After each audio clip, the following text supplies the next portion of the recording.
Hello, Internet. It's Sunday, June 30th. It's the Saladcast, and I'm here, Zachary Burgess, on the mic, and the one and only Robert Kemp is joining me. Also rocking the mic. The one and only because he is literally the only other one on this podcast. So, in the insular world of podcasting... You might be the only person called Robert Kemp. Yeah, I think that's probably quite likely. Yeah, I think that's reasonably likely. I mean, it's not an incredibly uncommon name. I mean, unless that guy we ego searched back in the day, you know, the other Robert Kemp that was the curator of a magazine about cigars. I mean, that does sound like someone who might have a podcast. Yeah, he's in some kind of media. Media begets other media. At this point, yes. Yeah. If you were part of a magazine in the past, quite likely you're not doing that any longer. Does anyone use the term multimedia anymore? Like, because we're kind of in the space where that. But what did that even mean at the time? It meant there was videos and music on the same disc. Pretty much, yeah. It's like, I've got this CD and it's got images and some ambient wails. Always the wails. I just remember, like when we were in school, right? And there was that machine at middle school that had. It was like the first CD-based PC I think I've ever put my hands on. Yeah, and it had like the CDs were in weird plastic cartridges. Yeah, like a bit like mini discs, but way less professional looking. And there was this thing for it that we had called the Garden of Unearthly Delights, and it was basically just a series of like what looked like fractal images, with some kind of new age ambient music playing. Great, and it's like there you go, multimedia, school appropriate. Yeah, or Encarta, I suppose. Well, yeah, multimedia. It's text and sound. I bet that had some whale noises. I bet it did. I had a sampler that made dog barks. Like, that was their, like, because it had like a fairly... Oh, no, it wasn't Encarta that had that. There was like a Microsoft musical instrument thing, wasn't there? Probably. And one of the instruments... Like a Mario Paint. Yeah, kind of. And one of the instruments... Well, it wasn't... I don't think it let you make music. It was just like an encyclopedia of instruments. Oh, right. But it had lots of sound effects. So it was like, obviously, you went and found the ones that sounded funny. And they had a sampler that just played musical dog barks. Because it's like, this is what a sampler does. Yep, pretty much. It's just like having a keyboard, except without the keyboard part. Yeah. You just tell it to bark in what note? What note does your dog bark? It's a good question. I wonder if that's ever been like... I wonder if someone has done some ridiculous statistical research on that, or like a conspiracy theory, where it's like, the different tones of dog barks spell out some kind of conspiracy. What? That's the dog Illuminati. Yeah, exactly. They know. They're picking up the signals in the air. Yep, they can hear them. That's why they're so angry.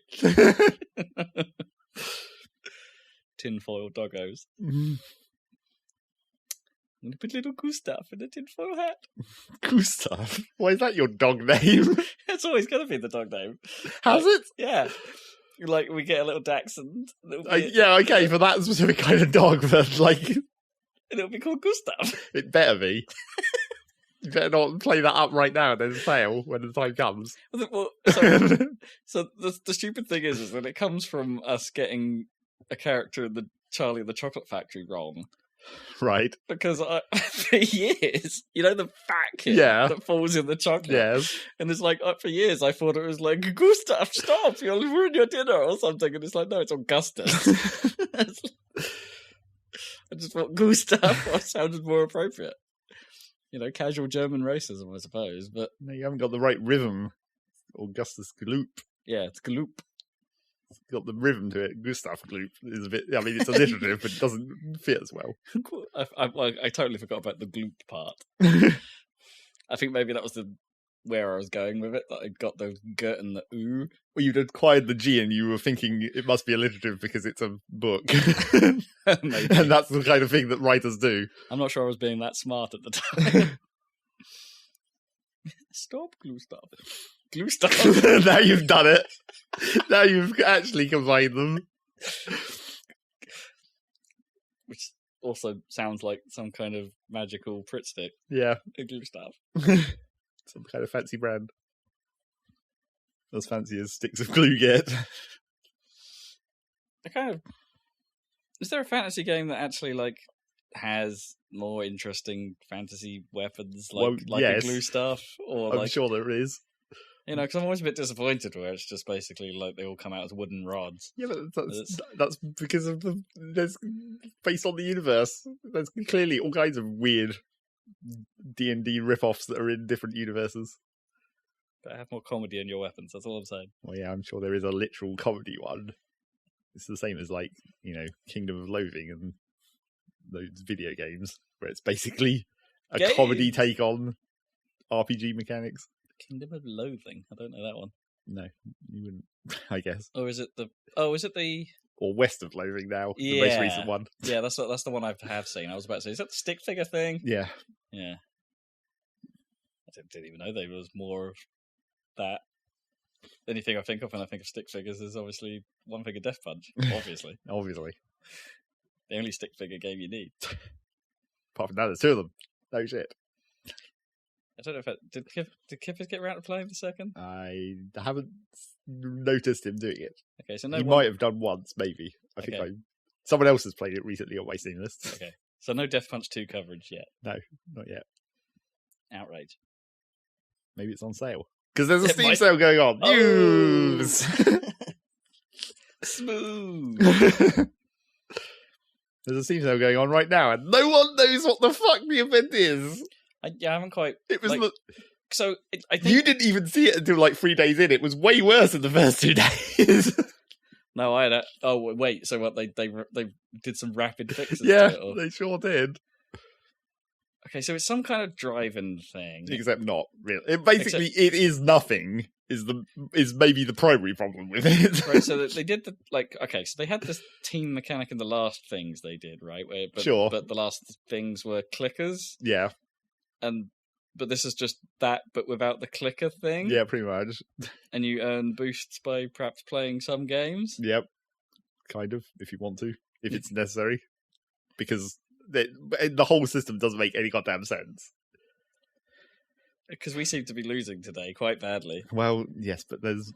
Because everyone picked Team Corgi, because of course they did. Yes, I mean, that was... The primary problem number one is you made one of the teams Corgi, and everyone went into that immediately. They just made it dog. Yeah. It might have been okay, but it's because they specifically picked Corgi. Yeah. It's like picking... Like, if it was Team Pug, and it is... The internet would just go, ah! Yeah, pretty much. And also, it doesn't help where you compare it to the other 4 teams. Where's Team Kitty? Yeah, you could have balanced it out if you've had a cat and like some other animals people care about. Yeah. But no, it's tortoise and hare, which I guess makes sense for a race. Yeah. Then you got cockatiel, which is a bit weird, and pig, which is just like compare all 4 of those to corgi. Corgi is obviously going to win by a long way. So that was the number one fuck up there. I mean, today their boost is like 10 times greater than everyone else's. Yep. It was way worse in the first couple of days. So as it stands now, the whole mechanic of this is that you have your boost meter, which you get 100 points per day of the sale. What, just give capacity? Oh, right.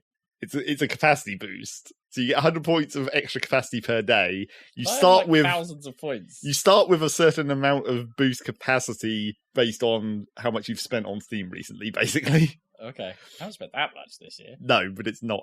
It's not a direct relationship on that part. But then, if you spend more during the sale, you get like 127 capacity per pound that you spend. Oh yeah, I saw that. They picked 127.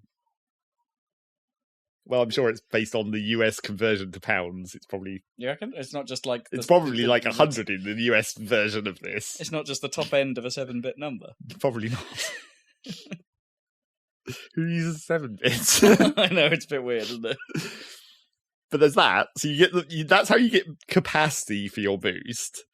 And then you fill the capacity by various ways, either by getting achievements in games that have achievements and then cashing that in, or from playing specific games and doing specific small tasks within those games. You can fill your boost capacity, and then you expend the boost to boost your team, which that's just you put points into a bar. Yep. And then occasionally which you actually have to match, which I guess is the most annoying part, because it has to be something you engage with, right? You have to go to it and click the button. Well, sure, but going in. That's how you get the 100 extra points per day as well. Also, you have to have at least boosted once per day. Because I'm wondering if I should boost today, because it's not worth it. You have to. Maybe I boost it just once. Yeah, you just have to spend one boost. Okay. Make sure you're always engaged to get that extra 100. And then, so you spend the boost and you... doesn't seem enough. When I've started with thousands. So that's what we're coming to. But then when you boost, sometimes you get the attacks drop, which those didn't exist to start with. Right. Those two types of attacks... Wait, or did one of them exist on the first day? I don't even remember. It got changed so quickly. But the second type definitely didn't. So there's the one where you steal progress, and the one where you just slow them down, which is a very undefined thing. I guess it reduces the multiplier. Yeah, it's like anti-boost. But then steal progress, you're just taking the actual progress, I guess. So there's those that just drop randomly sometimes when you boost. But as you say, 100 boost doesn't seem like it's relevant, because it's not. It's really weird, because it's like, we're going to give you 100 boosts per day, and you already start with 4,000 or 5,000, depending on how much you've spent recently or whatever. But the thing is, you don't get that back. Once you've expended the capacity, once you've filled your capacity and spent it as boost, that's it. You're never going to get that back. So it doesn't matter if you have thousands of boosts. Once it's gone, it's gone. Well, you say that, but I've had...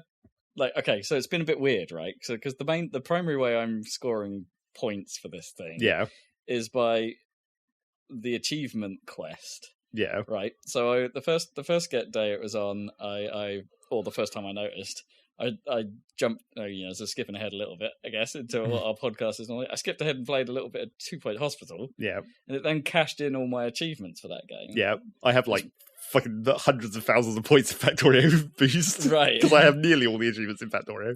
So, but then so I boosted all that. And so I ran out of points again. Yeah. And then yesterday, we played a bit of Rocket League, and now it's cashed those in. Yeah, but you don't get those. You get the tiny portion that you can still fit in your capacity of those. Oh, sure, yeah, you don't get the whole lot, but but I can fill my capacity by claiming daily. I don't have to actually do anything specific. I can just literally, I've got the hundreds of thousands of Factorio and Binding of Isaac and Rocket League. They're just all sitting there. So I don't actually need to do any of the little mini quests or anything. I just... If you want to boost that day... Because the trick is that initially they had it so when you claimed those points, it discarded anything over your cap. So that game just emptied. Huh. And then people were vaguely pissed off about that, apparently. Yeah. So they changed that, so it only claims the portion that can fit in your boost meter. But as I say, it's such an incredibly tiny portion, and your capacity never empties. You don't ever have 4,000 again. You only have the extra 100 per day. I mean, the achievements bit is actually the bit that doesn't make a huge amount of sense, because you can earn capacity, but you earn it through certain games. You can't earn capacity. You earn points. Sorry, you earn points. Yeah, that way around. But you don't need to earn capacity, because it's if it wasn't for the achievement thing, just immediately filling up to your cap, and also you could the actual encouragement to play specific games to earn points, and I actually think it's a fairly nice idea. Go to 2 Point, cure some people, get a few points, help your team.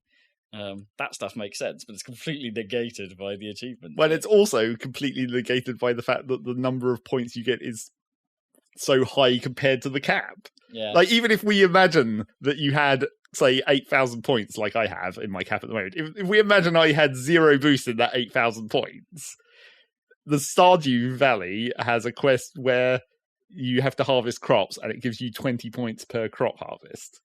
So you need maths, 400 crops to make 8,000 boost? Right.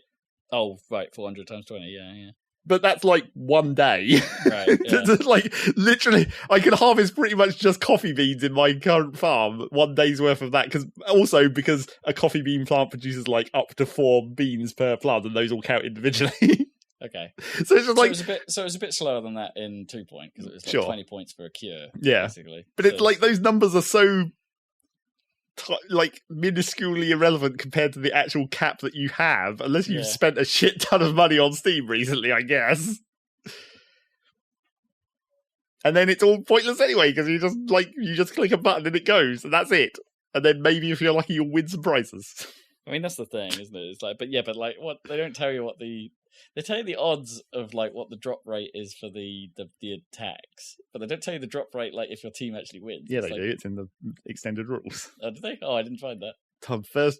The team who comes first gets 300 of their team, gets 300, gets one of their, and then second gets 200, and then third gets 100. And then at the end, whoever wins overall, which is going to be Corgi, will get another 300, but it's the top 3 in your wish list instead of just the top 1. Oh, cool. I think. So yeah, you theoretically get prizes. Which, that when you actually look at that, theoretically not being in Corgi is better. Because there's so many people in Corgi, you're better off going for like the second place and having a higher percentage chance of actually getting the prize. There's still hope for Team Pig, yeah. Yeah, I guess. We have come like second and third, I think. Yeah. So, theoretically, prizes for those teams. The hair is last. After they vaguely managed to fix the system so it wasn't a complete obliteration every time. Mm-hmm. Although today... Well, it hasn't caught back up yet. You haven't got the American part of the... No, we're only in like the first 2 hours at this point. Because that all of the 4 other teams are targeting all their attacks on Corgi just to try and balance it out. But it's not enough. They're still pretty much running away with it every time. So yeah, this whole thing is just bad and dumb. I mean, they're trying. Yeah, but they're not, really. It's like if you compare it to the last 2, those were actually way better. I suppose the important, well, kind of, they were still crap. Yeah, but they were at least something to do. They were clickers, but they were something to do. They were atrocious. I mean, I quite liked the car one compared to the stupid dumb alien shooting. The dumb alien one was the worst. It wasn't the worst. It just wasn't as good as the car one. I don't remember the car one.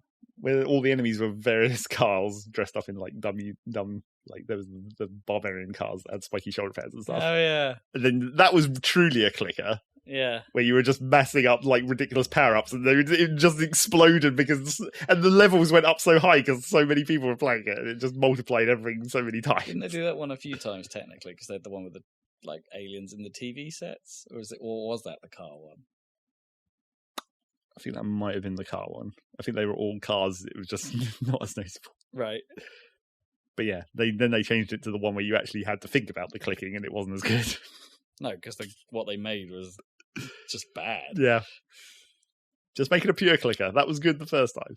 It was fun to see how ridiculously high those numbers got, even within the, deliberately constricted. They tried to not make it go high, but they underestimated the power of people clicking.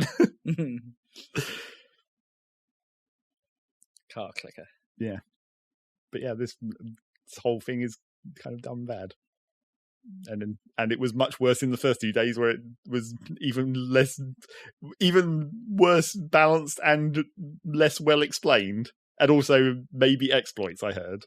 Maybe exploits. There may have been some exploits going on in the first couple of days. And then everyone was also pissed off that you can use your tokens to buy a badge. Because obviously there's a Steam sale badge. Get your Steam level up for some reason. But yeah, you could buy that badge so many times because if you started it can infinitely level. Well, yeah, it can infinitely level, but also because if you started with say like 4,000 points like I did, that's 40 levels of that badge right there. Oh, I didn't think you could trade your boost points for that because doesn't it turn them into some other token? No, but it's 1-to-1. You spend the boost, it turns into a token, and then you spend it on the badge. Oh, weird. Oh, is this what they mean by the nitro things? Or no, the nitro is the multiplier to the boost. It's a dumb, stupid system. The boost points that you spend in the boost meter turn directly into the tokens, and then you spend them in the pit stop to get the... So if you spend 1,000 boosts, you get 1,000 tokens. Okay. Then those go into the pit stop, and then you spend those to get the badge and the other crap. Isn't there actually like a way of getting £5 off or something? Yes, if you get 15,000 points... Which we'll all do, surely. No. 15,000? No. Like earn 15,000 or just boost 15,000? Boost 15,000. You can do that 15 times then.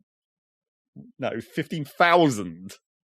But you get 1,000 points for each boost. No, you spend 1,000 points for each boost, assuming you have boost to spend. Yeah, but you've got 1,000. But surely 1,000 turns into 1,000 then. Yes. And how do you get boost capacity? You get 100 per day. That's capacity though. Like, I yes, can just which you have to have. You have to put the boost into the capacity to spend it. You don't ever get that capacity back. This doesn't tie up with my experience so far, but okay. What do you mean it doesn't tie up with your experience so far? Because so far, I've had thousands every day. No, that was the one time when they gave everyone 2,000 extra because the whole thing was fucked up so bad. Because I've got like 5,000 in there right now. Yeah, I've got 8,000 capacity and I've spent it all. So I did that day one. I had like 4,000 in there from, as I said, this is what I was trying to say earlier. I got 4,000 in there from 2 Point, spent it all. Second day, come in and just go, right, I'm going to claim my Rocket League. Now I've got like 5,000 in there and I could spend that all. That's that's because you came in on the day they gave everyone the bonus 2,000 because everything was fucked up. And they also added those extra little mini quests that give you capacity. The qualifier thing where it's like play a new game, write a review, add things to your wish list. Those give you capacity, although I don't know how much. I think I'm more lost than when we began this. You can actually look at the page if we just turn over to Rob's computer. Because as you can see, up here at the top. See with your ears. Yep. So Rob has 5,000 points ready to boost.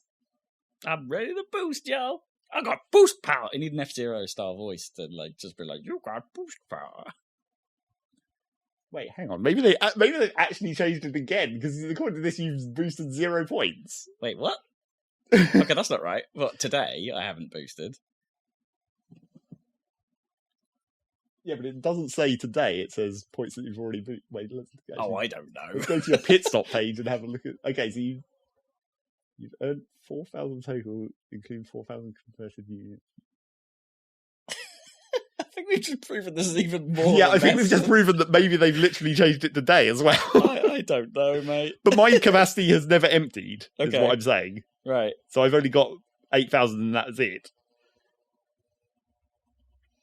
I don't know. It's just... Let me hit your boost button today. Yeah, okay. And then we'll see. Okay, so that did update. Okay, yeah, so I'm down at 4,000 points. And I've got 4,900 tokens now. Yeah, and that did update.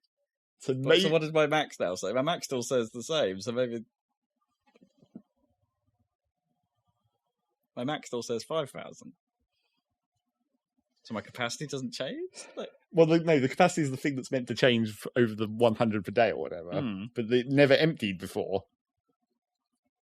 Now I feel like I need to log into my Steam and see what my one says. No, we'll come back to this. Anyway, it's madness. That's all we need to know. Well, yeah, basically it's fucked and they've changed it consistently over every day it's been active, essentially. How about the actual sale? It's, it's what Steam sales are now. Yeah. Not as interesting as they used to be. It's still an okay sale. I might pick up the expansions, although that loud typing's not going to come across well. It's not pointed at the mic. You'll barely be able to hear it. I mean, those expansions for Aero are only £2 each. So get down to some beats. See, on my one, 5,090 points boosted, 300 available out of 5,390. But you've probably got some achievements you could cash in, right? Yeah, but let me actually just try that then, I guess. If I go down to some other... No, you've already reached your maximum. Oh, weird. See, my one hasn't emptied ever. Strange. So maybe it's even more broken and depending on whose account it is, it's actually got stuck somehow. Yeah, I don't understand. I don't get it. It's basically fucked. So you might be able to get a £5 discount, I guess. Maybe. And I theoretically might if I can, because I've already spent, I haven't actually spent any points, but I've got, 9,000 in there. Oh, you're doing okay. So, yeah, I'm reasonably close, but I'll probably actually have to spend some money if my one doesn't unjam or whatever the fuck's wrong with it. Sure. Because you'll notice I've got 9,000 tokens, but I've only ever had 5,000 max points, which... then doesn't make any sense. But that's max at 8. But that's this is the bit where I'm confused because it's surely max points is your the size of your fuel tank. Yes, right? it should be. So you can fill it up and burn it. Yeah, that's how you would imagine it would work. So, but you've meant Like, surely you managed to do that, like, no, twice. Every day I've only had, like, the extra 100 points. Because you'll notice if you look at what I've boosted today, which it doesn't actually have a number on, it's the same as yours. You've boosted once today because we just did it. So I've only boosted once today, and I've only got 300 points out of 5,000 left. Does that mean you only had 1,300 at the start of the day? Yeah. Right, so you haven't earned the points because you didn't claim your Chivos? But as we noticed when you just scroll down, can't claim them because I'm at my cap. That's the weird bit. Like, you should be able to claim your... Oh, unless you can only claim each game once, but... Well, no, because if you look at any of these... Yeah, that's the bit I don't understand. Like, why is it limiting you there? Because I did these are the two that I got the extra 1,000 from, because I did the 2 qualifier achievements. This is a podcast, like, that no one can see this. Yeah, I did the 2 qualifier achievements, which gave me an extra, I guess, 500 each. Does it say that? Yeah, 500 each, which gave me the extra 1,000 that I've boosted, plus the 3 days that I've had the extra 100, which is that extra 300. So yeah, my cap is still exactly where it should be, theoretically, except for it hasn't ever gone back down. So I've never been able to refill that 5,000. The whole thing is fucked, is what we're saying. And we spent far too much time on. Well, it's the one bit of news of this week, basically. Yeah, pretty much. Pretty much. I might buy something. I don't know. Yeah, I might buy the trouble is it's Mario Maker 2 week, and I've been toying with the idea of picking that up. I haven't. Spoiler alert. No, so there's no talk about that. But I highly considered it. No sales there. No sales there, no. Ever, because it's also actually a Nintendo product. It's got a Nintendo tax. Unlucky Kentucky. Anything else happening? No, not really. I went through the adult mundanity of trying to figure out what smart meters for electricity is all about. And then is there really anything to figure out there? Well, apparently so, actually, as it turns out. There's like a compatibility war between smart meters.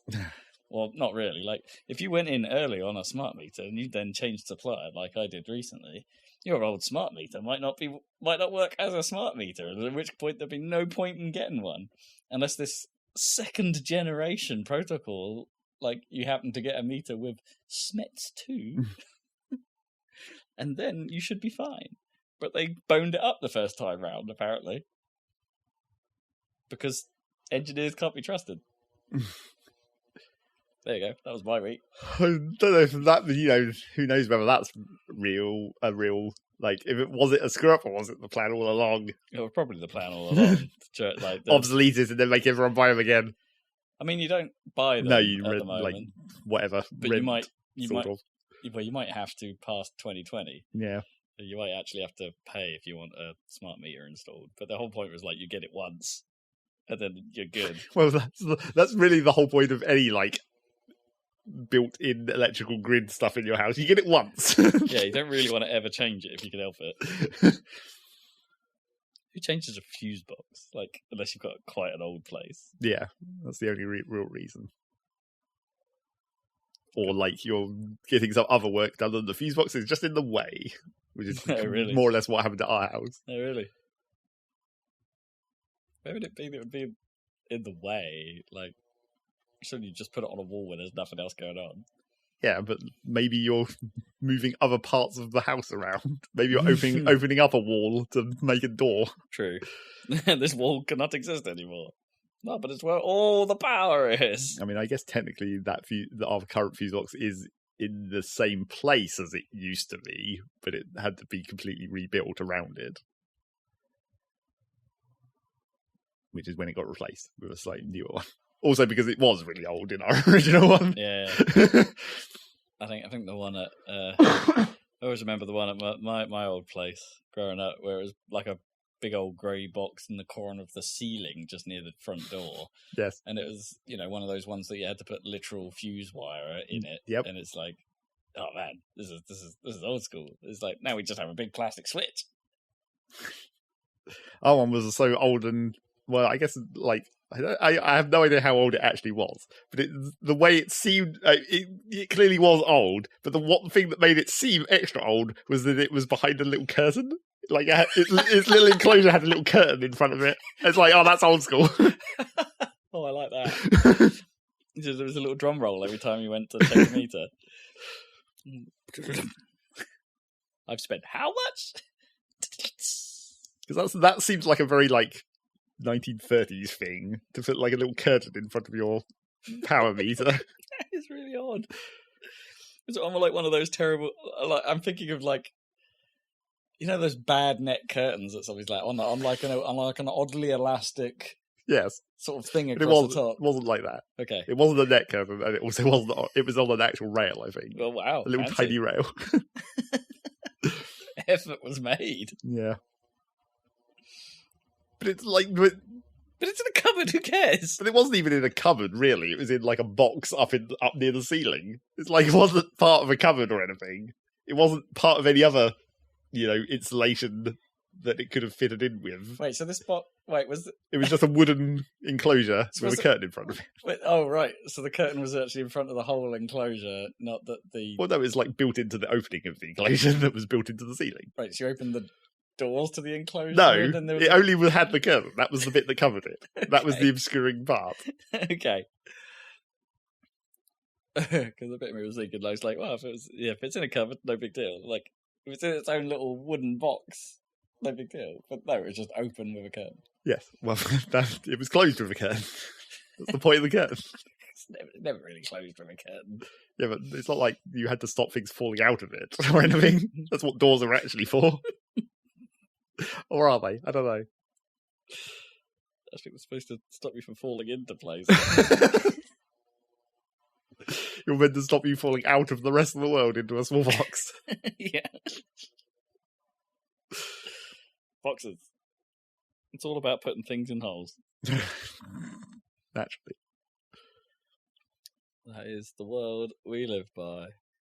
Is that news? Really? I mean, I guess. I don't think there's been any other real news. There's been a few, follow-ups to the stuff that happened at E3, I guess. Yeah, I suppose we just watched that Jedi... Well, we partly watched the extended version of the thing they showed at E3, where it's 25 minutes instead of 15 minutes, and according to the article, everyone thinks that makes it look so much better, but it really makes it look marginally better.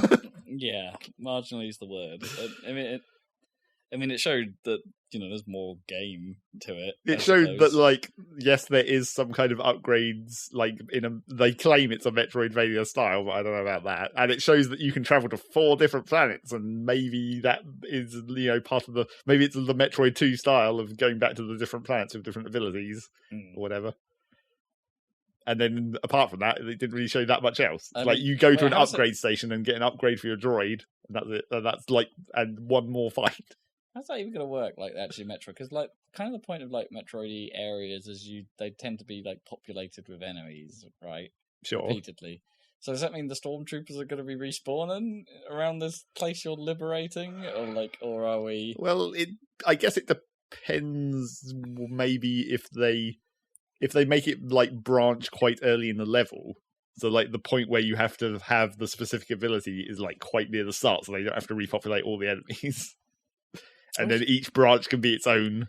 It's just kind of the the retraversal part of a Metroid game. You tend to have enemies hanging. Well, about. You tend to have not necessarily branches, but just little power ups that are hidden behind one specific power up thing that you can only do in that room. True, like a spider ball rail or whatever. Yeah.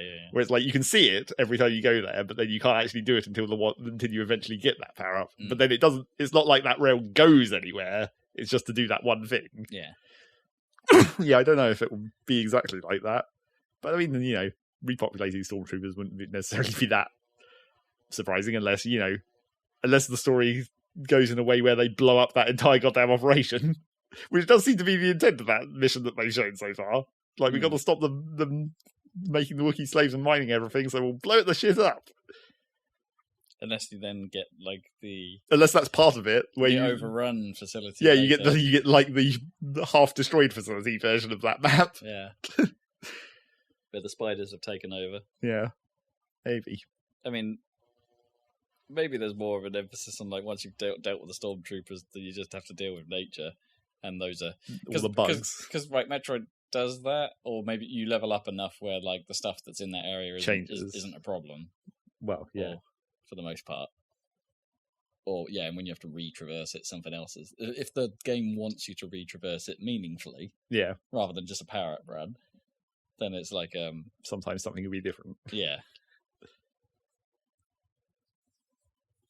But it's like, okay, I can't ever think. It's like once you've cleared the stormtroopers out of a place, it's like they're not coming back.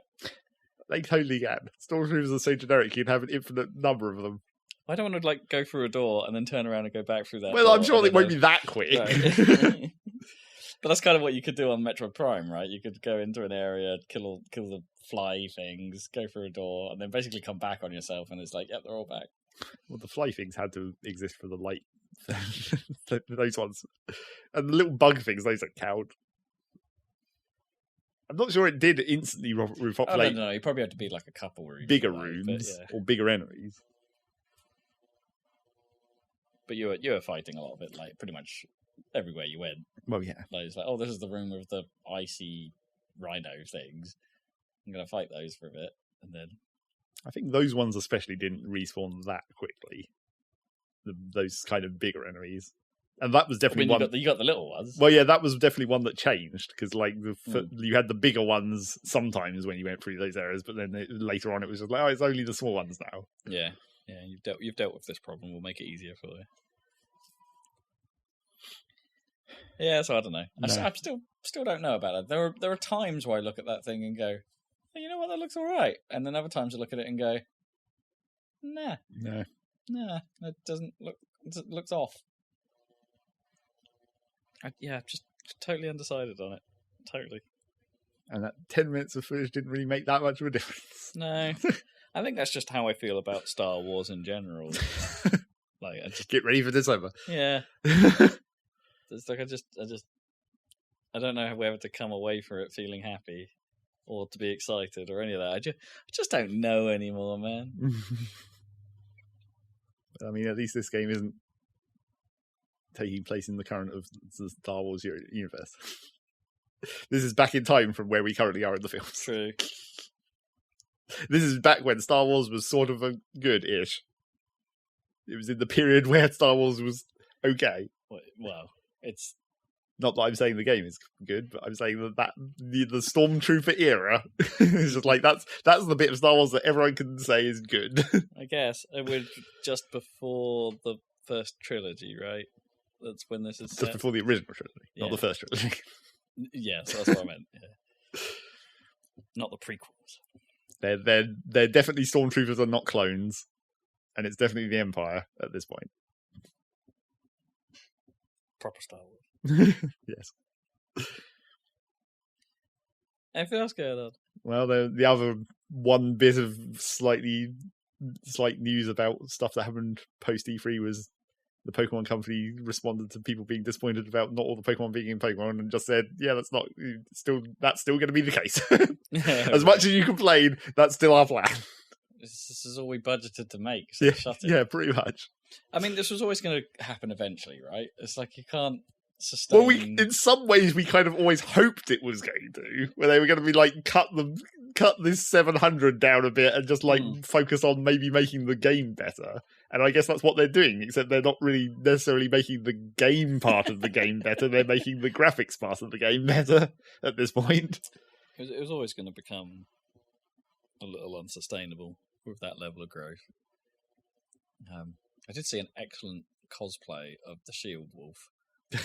As you do. Like the whole thing, like walking on all fours. Yeah. It was pretty good. So that's something. Vital. Something vital. Has anyone ever like cosplayed as the trash bag? I would guarantee that someone has. I really want to see that. And it was probably sexy. No, not that is 100% what you would do if you were going to do that. Oh man.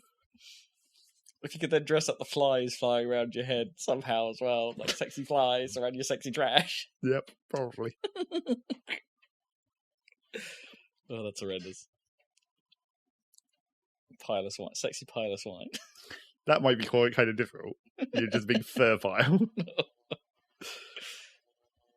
It's like, honestly, it's sexy under there somewhere. Yeah, exactly. You don't know what's under all this hair. It's just boobs for days. It's a pile of swine. Okay. So that's news then. Yeah, I guess. Boy. Post E3, no news. No, nothing really of note. Nothing I can really remember, in fairness. No. No Randy Pitchford news? No, it's been quiet. It's been quiet on the Epic / Gearbox / the CEOs of those companies front for a while. Is the Epic sale still happening, or did that finish? I think it's carrying on into July. Okay. Because they decided that they're just going to sort of leave that running, I guess. Forever. Not that the Steam one isn't short this time. It's still like a 2-week sale. Plenty of time to ponder. Yeah, exactly.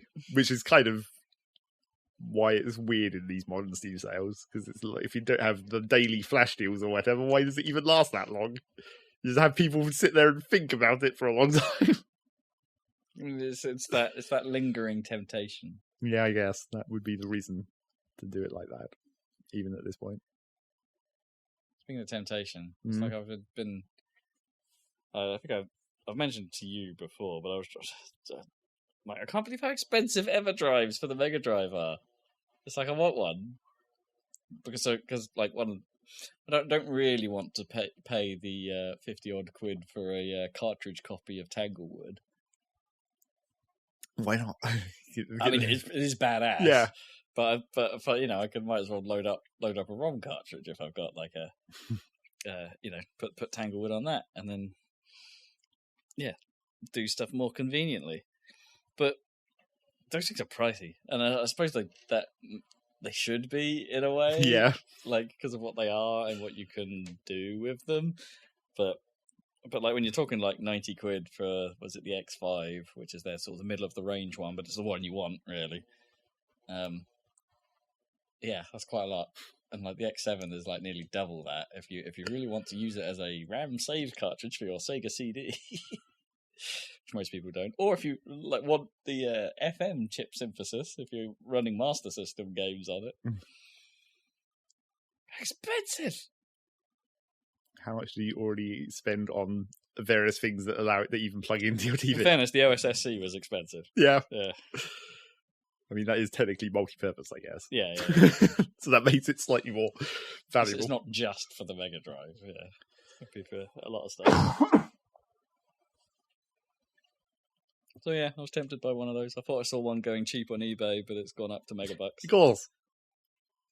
It's like, but it was cheap with like not a lot of time left. As always. And then everyone jumped on it. They're paying far too much money for that thing, as it turns out. So, sucks to be you, eBayers. I was calling you finished already. What? Is that the finish line right there? Or has that graphic always got the finish line right there? Yeah, I think it scales. Okay. It was a quick day. Quick day at the races. Games, I suppose. Well, it's fine, because, Dan wouldn't have played anything, I don't think. Maybe. Throw him under the bus for another week. Yep. This is what we do when he's not here. Yep. Standard procedure. Sorry, Dad. You want to go? What are you playing? Well, I guess I do have some things to talk about for a change. Oh! Like new things. New things? Well, obviously, we haven't even fucking talked about Cadence of Hyrule on a podcast yet. No, we haven't. Because it came out at E3.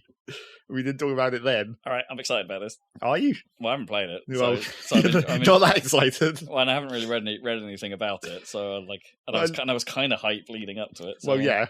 I mean, it's it's good. There's reasons to be hype. It's okay. Review over. Yeah, pretty much. Moving on. Review over now for the nitpicking. Standard procedure. It's good. It is good. I mean, if you've played Necrodancer, it's basically the same thing. Okay. Is it as intense as Necrodancer? Well, no, it's the same thing but easier, which is partially good. Yeah, because Necrodancer is so hard. But also, like, one of its sort of what I would call balance problems in Cadence of Hyrule is that it's easier partly because, well, there's several reasons, but one of the main reasons is that because you can go anywhere at any time, because it's following the like modern Link Between Worlds Zelda style like you can do the dungeons in any order or whatever. Because it's doing that, all the music is essentially the same BPM, which kind of sucks. Oh, right, interesting. What? So, wait, sorry, run that by me again. Why is it all exactly the same BPMs? Because you can go anywhere at any time. Because it's doing the modern Link Between Worlds style. Gotcha. Do the dungeons in whatever order you happen across them, and you're not limited by Zelda item gating or whatever. Because they could have still had a fast dungeon. You could have got in there and been like, no, I'm not ready for this. Well, yeah, I was thinking that like the dungeons would be a chance to switch it up a bit, but they didn't really. I'm not sure if it all is exactly the same. I wasn't paying enough attention. I feel like the last not really dungeon. I think that was faster, but that's the last one. You'd kind of expect that, I guess. Pick it up a little bit, but it didn't seem like distinctly faster. I mean, I guess you wouldn't want it to dramatically jump, because that was kind of the whole point of Necrodancer, the original, when like it gradually ramped up, and then by the time you got to floor 4 and it was hella quick, you were like, yeah, this feels awesome because I can actually sort of handle this because I've learned how to play the game by this point. Although our recent video probably proves that. I don't think we were doing that bad. I was bad. But yeah, like, so there's that sort of flatness to the difficulty curve. But also the other thing that makes it a lot easier is just the Zelda part of it, where you get heart containers and you get health out of bushes. Unlike Necrodancer, where you get fuck all health ever. Yeah. Roguelike. I found it's almost got a weirdly like inverted difficulty curve where it's quite hard right at the start where you only have 3 health and you're trying to work out what the fuck you're even doing, and you don't have you have like a short sword and that's it. As soon as you start getting heart containers and any of the Zelda items and new weapons, it's like everything gets much, much easier. You reach a point where you just never die ever again. Although you could say that might have been true of like quite a lot of Zelda. Yeah, games, that is kind of a Zelda-y thing. Thanks, Alexa. Thanks, Alexa. But yeah, there's that. And then that's sort of compounded as well by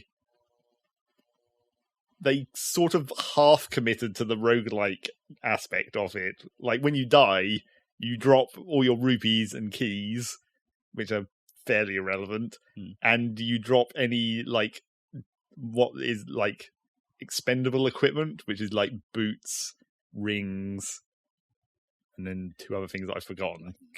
Boots are consumable now? Yes, boots are consumable. They're like the Necrodancer equipment style, where it like gives you a little buff, like the rings of armor or whatever, and that, or the dash ring and all those kind of things. Those are there again, but it's torches are one of the other expendable ones. So like the Necrodancer torches gives you an illumination radius dependent on various different things. But like those run out over time. Sometimes just straight over time, and sometimes with like if you're actually using that ability of the thing. So if you have a torch that only expires when you actually use it to burn something or whatever. But it also degrades over time, usually for torches. So those run out and you drop them when you die, but all the other Zelda items and your actual weapons you keep when you die. So then you run into the other problem of the sort of crossover from Necrodancer, where as soon as you get any weapon that's not the short sword, you're never going to use any other weapon ever again, probably. Right. Because really, a spear. You get a spear and it's like, why would you ever use anything else? Yep. Because you have range. I want that reach. There are a couple of enemies where it's slightly more annoying to deal with them with a spear, but not so much that I could be bothered to go into the menu and switch it. And there are like special weapons for each character. You get like a uber version of their base weapon, which isn't even the Master Sword for Link for some reason. Oh. Weirdly. Is the Master Sword in the game at all? No, I don't think it is. Or is it like a super... No, maybe. Rare I guess I haven't... Technically, maybe there's a secret. Yeah. But yeah, you don't get the Master Sword. His special weapon is like a long sword, basically. So it's also 2 range. So Nice. But you don't get a shield when you're using it. It's because it's 2-handed. What does the shield do? Reflects stuff. Oh, I see. So you can actually, like, is that an action? You can, like, a button press to be like, sort of move. Well, this is the bit where particularly at the start, it's hard because you're trying to get used to the Necrodancer style, run into things to fight them, but now you're also having to think about actual buttons as well. Because in Necrodancer, you're pretty much, it's almost one-handed.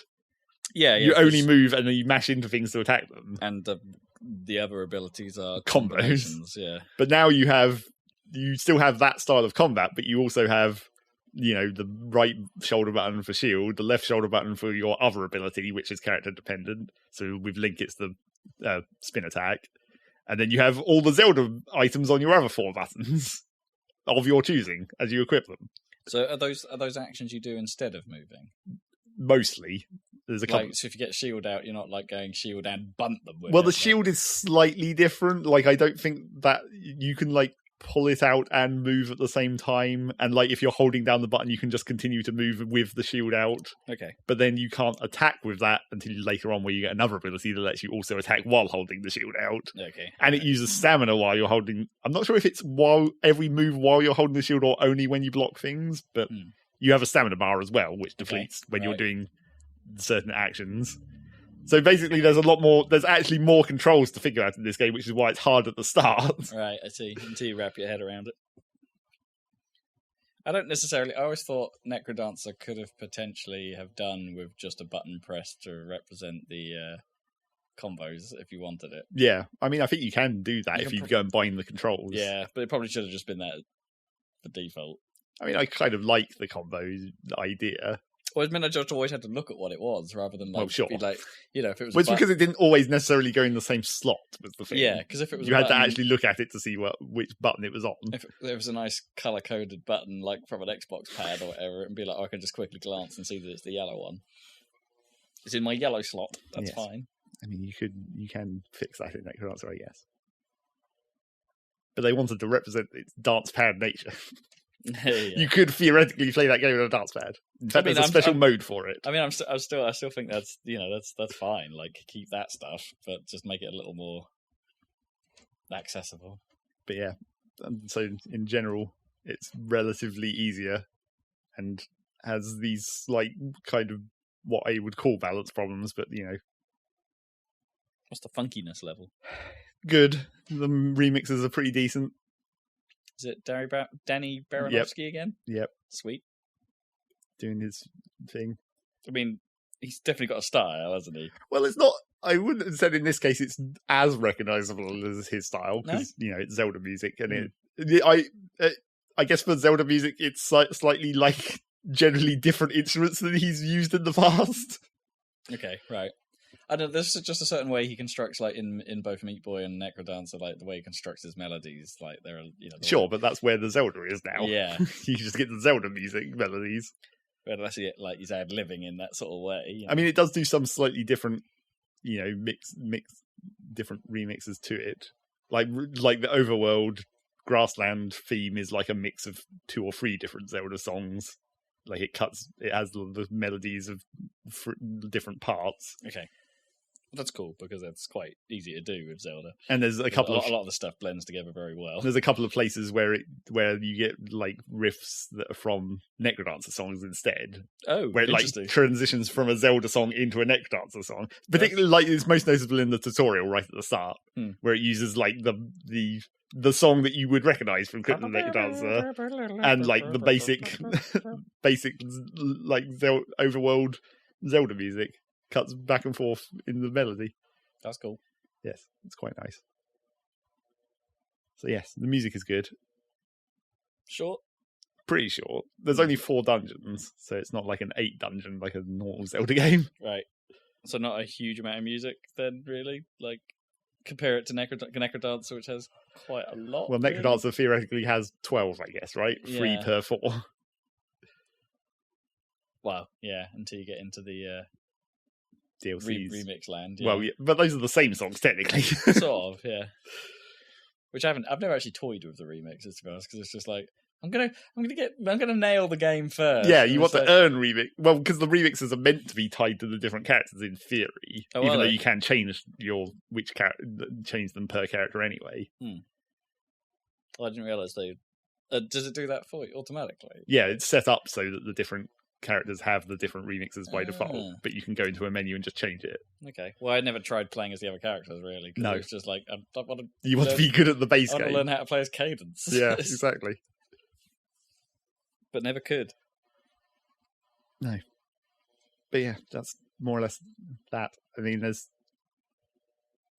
there is some kinds of secrets, maybe. There's one extra character beyond the original 3. Is it Mario? No. But it's... the Bard? Not quite. It's a random other Cadence character. No, it's not from the Cadence. It's a Hylian character. Well, not Hylian. From Hyrule. Linkle. But you get that character is like the joke character, I guess. Linkle. Because you only get 1 hit point. Oh. Toad. Yeah, might as well be. Some hilarious toad noises. But then weirdly, like, when you finish the game, there's just leaderboards. Oh. Because I guess it's a speedrunning game, I guess. Yeah. So it has a leaderboard for time spent and a leaderboard for how many actions you took. So, speedrunners can get in there. Interesting. And if you want to, you can set permadeath, so you literally you just die and die. So it'll be cool games done quick next year then? Or this year. Whenever it is, yeah. I mean, it's currently happening, or just happened, so it might have got in there. Oh, okay. I haven't actually seen it on YouTube yet, so they maybe haven't uploaded it yet. But, the top score is already like 20 minutes.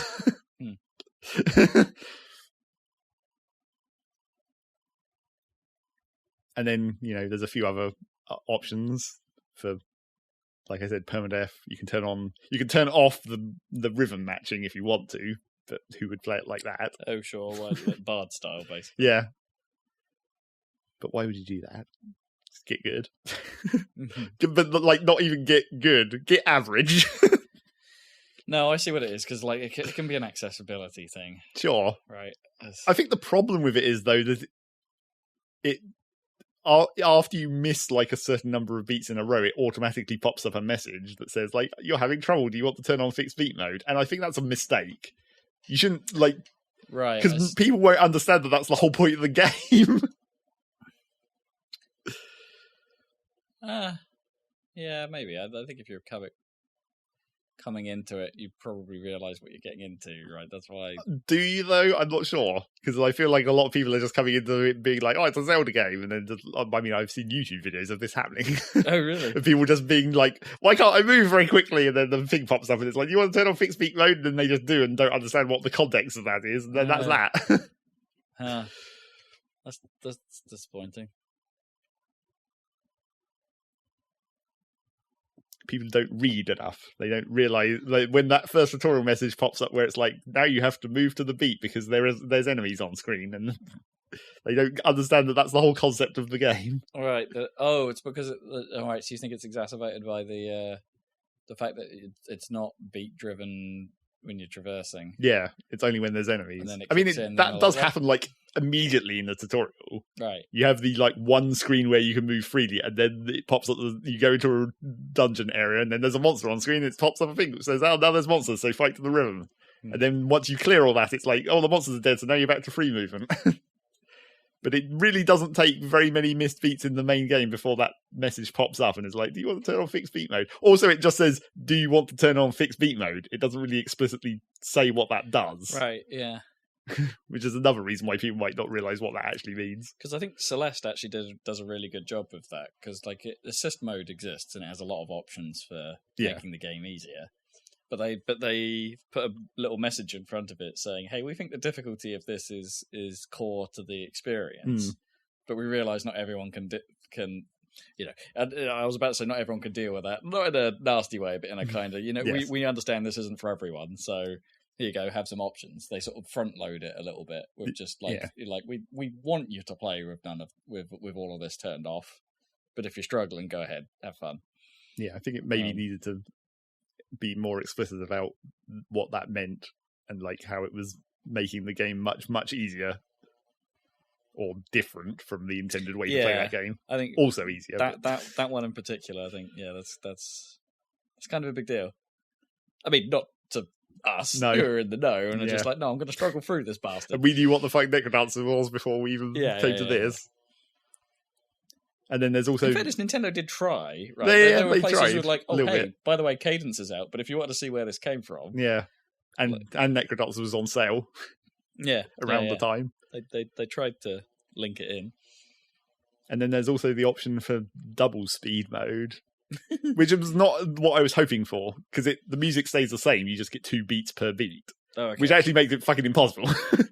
I think I'd be much better at it if the music was twice as fast, because then I'd still have the actual rhythm to stay with the music. God, that'd be a mess, though. Sure. But trying to actually just insert an extra beat per beat, I find well difficult. You'd have to play on the hi-hats as well as the... Not every song is that way inclined. I mean, if they're swingy, then that would be a bit interesting. Right, if you're having to, like, play your beats to a swing... No, yeah, it's still rhythmic, but, like, I can't do that. I think if it was just twice as fast, I'd do better. But actually, also, twice as fast is, like, too fast. Like, the whole, like, the general rhythm of that game, the rhythm that every song has, you don't think it seems quite slow, and it's like, this is nice. If you play Necrodancer, it's like, this is nice and quite easy. And then you don't think doubling it is going to be that bad, but then you try it, it's like, holy shit! You can't keep up with this at all. Happy Hardcore Zelda. You reckon they should have done like you know what they should have. This is where the remix would have been interesting, right? All that element of it, because they could have thrown in like here's the B-side, like Celeste does, I suppose, of the levels, but it's actually a different music track and it's just different tempo. Yeah, I mean that would have made. And maybe different enemy layouts. Yeah, that kind of thing. The thing is, I haven't actually looked this up because it's kind of, I don't want to spoil if there is any secrets or whatever. But I think there are different versions of the bosses, and I'm not sure what triggers that. Oh right, like a hard version of the boss, right? Because I've definitely seen images of they're a different color. Oh, interesting. I always used to love that about Res. Like, a bit of a side, but this is what I immediately thought of. It's like, the bosses weren't actually different, but they were harder. And the only indication that you'd triggered it would be, like, if you were paying attention to the little data feed on the side of the screen, it would tell you in, like, oh, you've got the Mega Boss, or you've got the Giga Boss. Like, it would tell you which version was coming up if you were paying attention to the feed. And it's like, oh, that's actually kind of cool. I managed to earn the harder one. More points for me! Yes.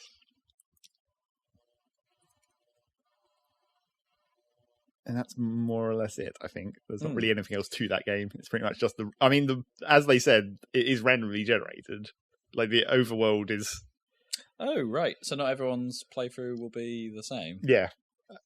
The thing is, it's actually... I thought that was good. I didn't realise that. I thought it was all going to be kind of locked down. Well, it's actually, like, weirdly randomly generated. Like, the actual layout of the overworld, because it's in the Zelda style, old Zelda style, it's like screens. Like, you walk off the edge and then the screen scrolls. Yeah. And, like, the enemies contained within that screen, once you kill them, then you go into free move or whatever. So, like, all the layout of the screens in the world are random. I mean, there's certain things that have to be vaguely in the same... Like, Lake Hylia still has to have a river that goes down into the sea, and the sea has to still be on one edge of the map or whatever. So there's some parts that are semi-set, but the general layout of those is random. And then the layout of the stuff in the screen can be slightly random, but I'm not sure, like, how random. Like, the little raised plateaus or whatever can be in slightly different places. And then, like, where you get the items is random as well. Like, everything that's... Like, right. Which dungeon or which part of the map they got the actual specific item. It just seems like every chest that's an item chest in the world is just pretty much just random. And then at the end of the dungeons, you get a chest that says, like, pick one of these free, and then obviously the other ones go back into the pool. So that must really mess with the speed run, though, right? Well, I mean, it's seeded. Oh, okay. So you can actually put specific seeds in. Yeah, you put a seed in. That's cool. And I did hear, supposedly, that there may theoretically be some seeds that are literally impossible. Like, they may have slightly fucked up their random generation where it can generate something that's not actually doable. I wonder if, like, as people discover them, they'll add them to a blacklist. Yeah. Like, no, you can't have that one. Maybe fix that. Or like, impossible run. No, really, it's impossible. Just put a little flag on screen saying you won't win this. Yeah. Like, impossible how? Like, it's not possible to actually just reach certain areas, or... Yeah, I would assume it must be some kind of, like, layout where, like, it's slightly misaligned something that you need to traverse it or something. Mm. Yeah, like I mean, there's a lot of... the item you need to get across the thing is over the thing. Yeah, I mean, I guess if that because of the seed, it would theoretically be possible to have that happen. For, like, one of the random items to never spawn on the place where you could get to it, but you need that item to get to that item. Sure. Although there are a lot of, like... That's the other thing that's kind of interesting about that randomness, is that there are, like, a lot of ways to deal with the same problem as well, just from the Zelda items. Like, you can use the hook shot to, like, get over the river. Like, if you shoot the hook shot at a tree on the other side and drag yourself across. Or you can use, like, the ice rod and it just makes a trail of ice across the water. That's cool. Or you can get the flippers and just fucking swim. Nice. So it's just like, there's several different ways to do that, depending on what item you find when. And that applies to several of the different, like, layouts, where there's different ways to deal with the same thing. But then, of course, eventually, once you get a lot of the items, it's just like, which one of these do you actually prefer to use? And then you just stick with that. Because at the end, I just had, like, I never changed what items I had on my button. It was just, like, arrows and bombs and ice rods, usually, for the third one. But yeah. Still sounds pretty cool. Yep, it's pretty decent. Decent. And, you know, not too expensive for its length, I think. Was it, what, 15-ish quid? I think it's 20. Oh, okay. It's a quality budget title, but a quality budget title. Yes. It's not really that budget for an indie game, but, you know. Well, no, but it's a Nintendo. It's an indie game. It's a very fancy indie game. Yeah. It's a very official indie game. It's quite polished then. Yeah. That's always the worry, isn't it? You know, Nintendo polish everything to such a degree that it's like, well, if they start handing things out to other devs, you kind of want to make sure that... Okay, even the games that aren't very good, like Star Fox, Star Fox Zero specifically, like, they are kind of nice. They are polished. They work. Yeah, they work. Definitely no bugs, really. Yeah, not really, yeah. So cool. Yes. Next, please. Well, and then the other new-ish, well, not really, thing that I played on the Switch. On the Switch? I thought, I was wondering if they were going to, and they did eventually put up a demo for Dragon Quest Builders 2. Because I remember I played the first one demo. Yeah, I saw the demo for that one. So I was like, I guess I should go look at the second one's demo as well. Why not? See what's up. And that demo is fucking terrible. Oh, really?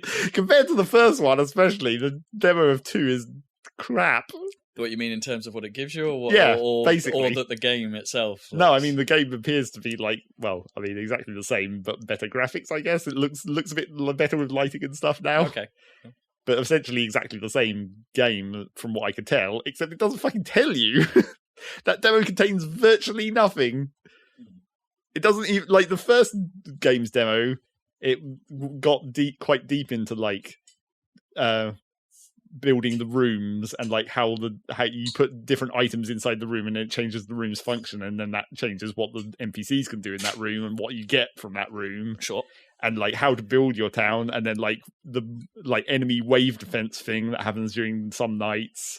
And then it also just had like quite, well, not that large, but a fairly large area you could wander around in with like different enemies. And there was, if you wanted to, you could go and fight a dragon because the one existed in there. Right. Yeah. Oh, yeah. I remember you saying, but it just wouldn't progress past. Yeah. There's no progression to it. Yeah. But then the second one's there, you barely build a room. It says like build this wall 2 blocks high, fill in these holes in this wall to turn this into a room, and then doesn't go into the whole system of rooms at all. Right. And there's nothing on this island that you're on. Like the only enemy that ever spawns is like a couple of slimes, and then everywhere else is just barren.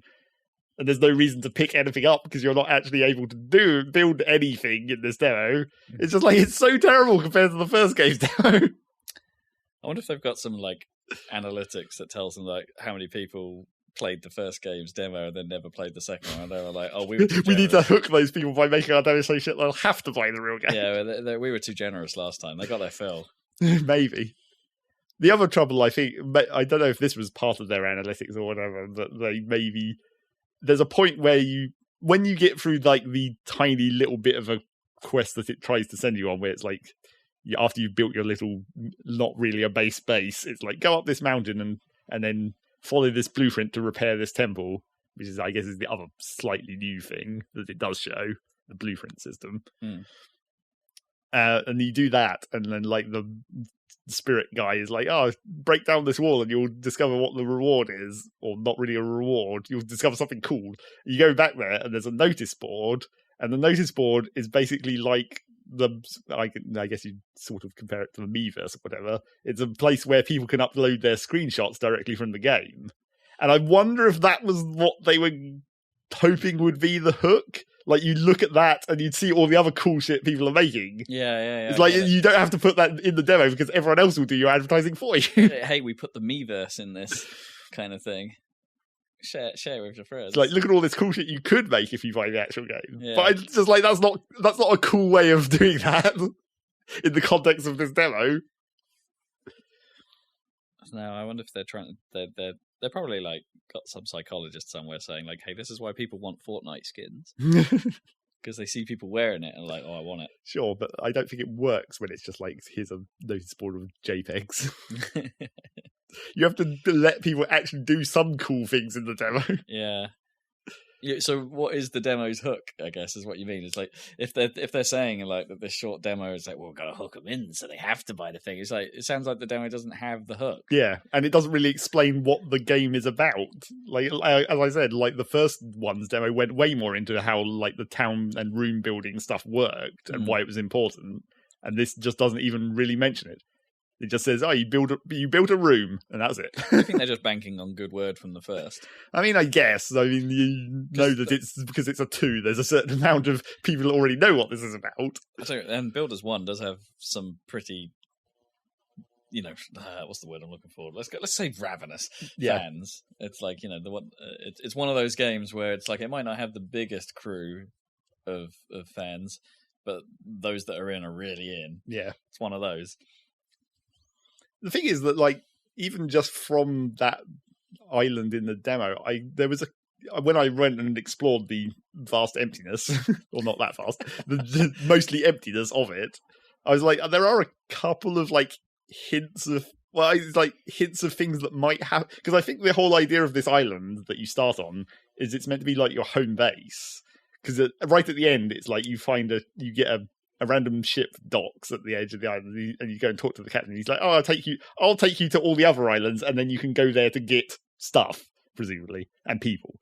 So I think the idea is this island is meant to be sort of the hub that you're meant to build your base on, right at the start, and it's quite desolate. But some of the text of the people talking seem to suggest that maybe you can like bring this island back to life. And I found like what looks like a sort of dried up riverbed that leads up to a wall that you can dig into, and then behind that wall there was some water, but not really in a way that would have worked as a river, if you see what I mean. I'm like, maybe there's a quest at some point where you can trigger that and it actually changes the island permanently.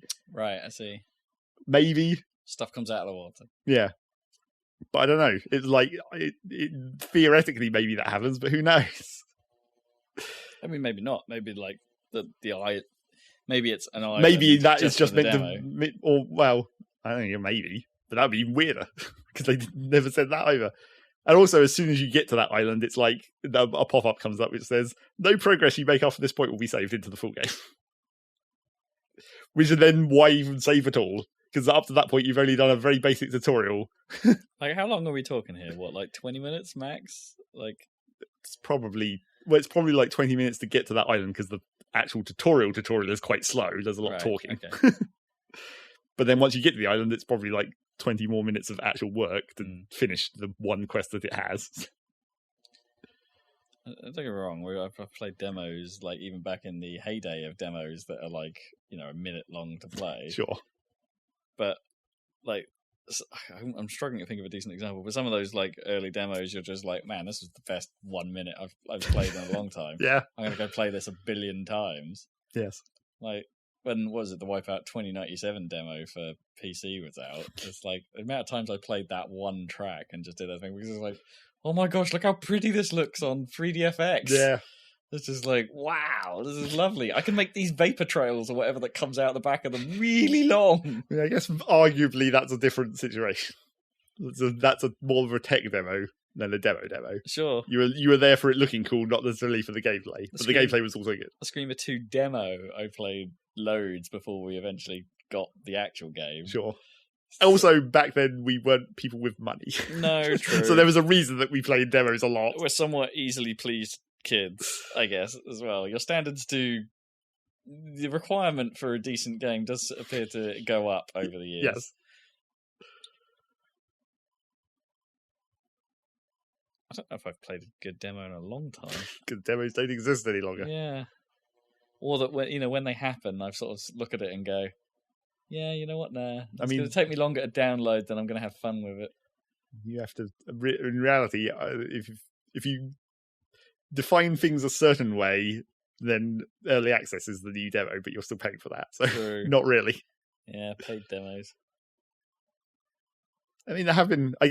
Factorio has an explicit demo. Oh, does it? Kipper's played it. That's why he was slightly interested for a minute. Oh, you mean he never went in? No, he never did. Oh, okay. In the end. Kipper's lies. Yeah. I think maybe I actually scared him off when I showed him all my shit. Oh, right. Because he played the demo and he was like, oh, I'm kind of interested. And I was like, here, let me run a stream and I'll show you around a few of my bases. And then he was like, wow, you really have to build all that shit? And I was like, well, not really. That's just how I do it. Yeah. And then he never said anything again. It's like, maybe I showed him too much. This is how deep the rabbit hole goes. But yeah, that is an explicit demo, I guess. He took the red... Which one is it? The red pill?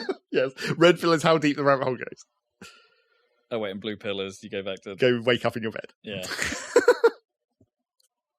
I forgot which way round it was. I'm pretty sure that's right. Who knows? I can't remember. It's been a long time since we last watched The Matrix. Yeah.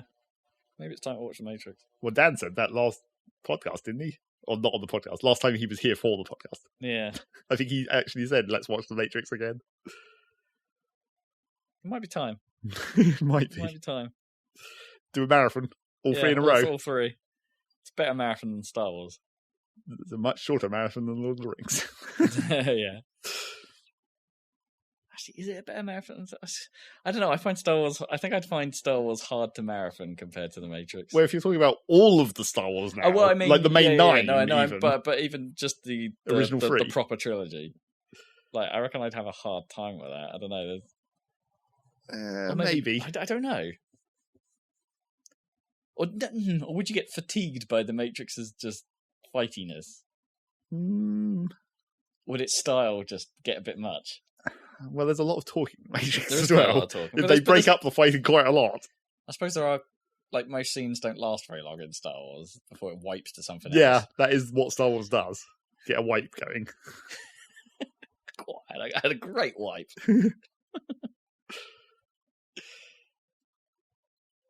So Dragon Quest Builders 2 demo is bad.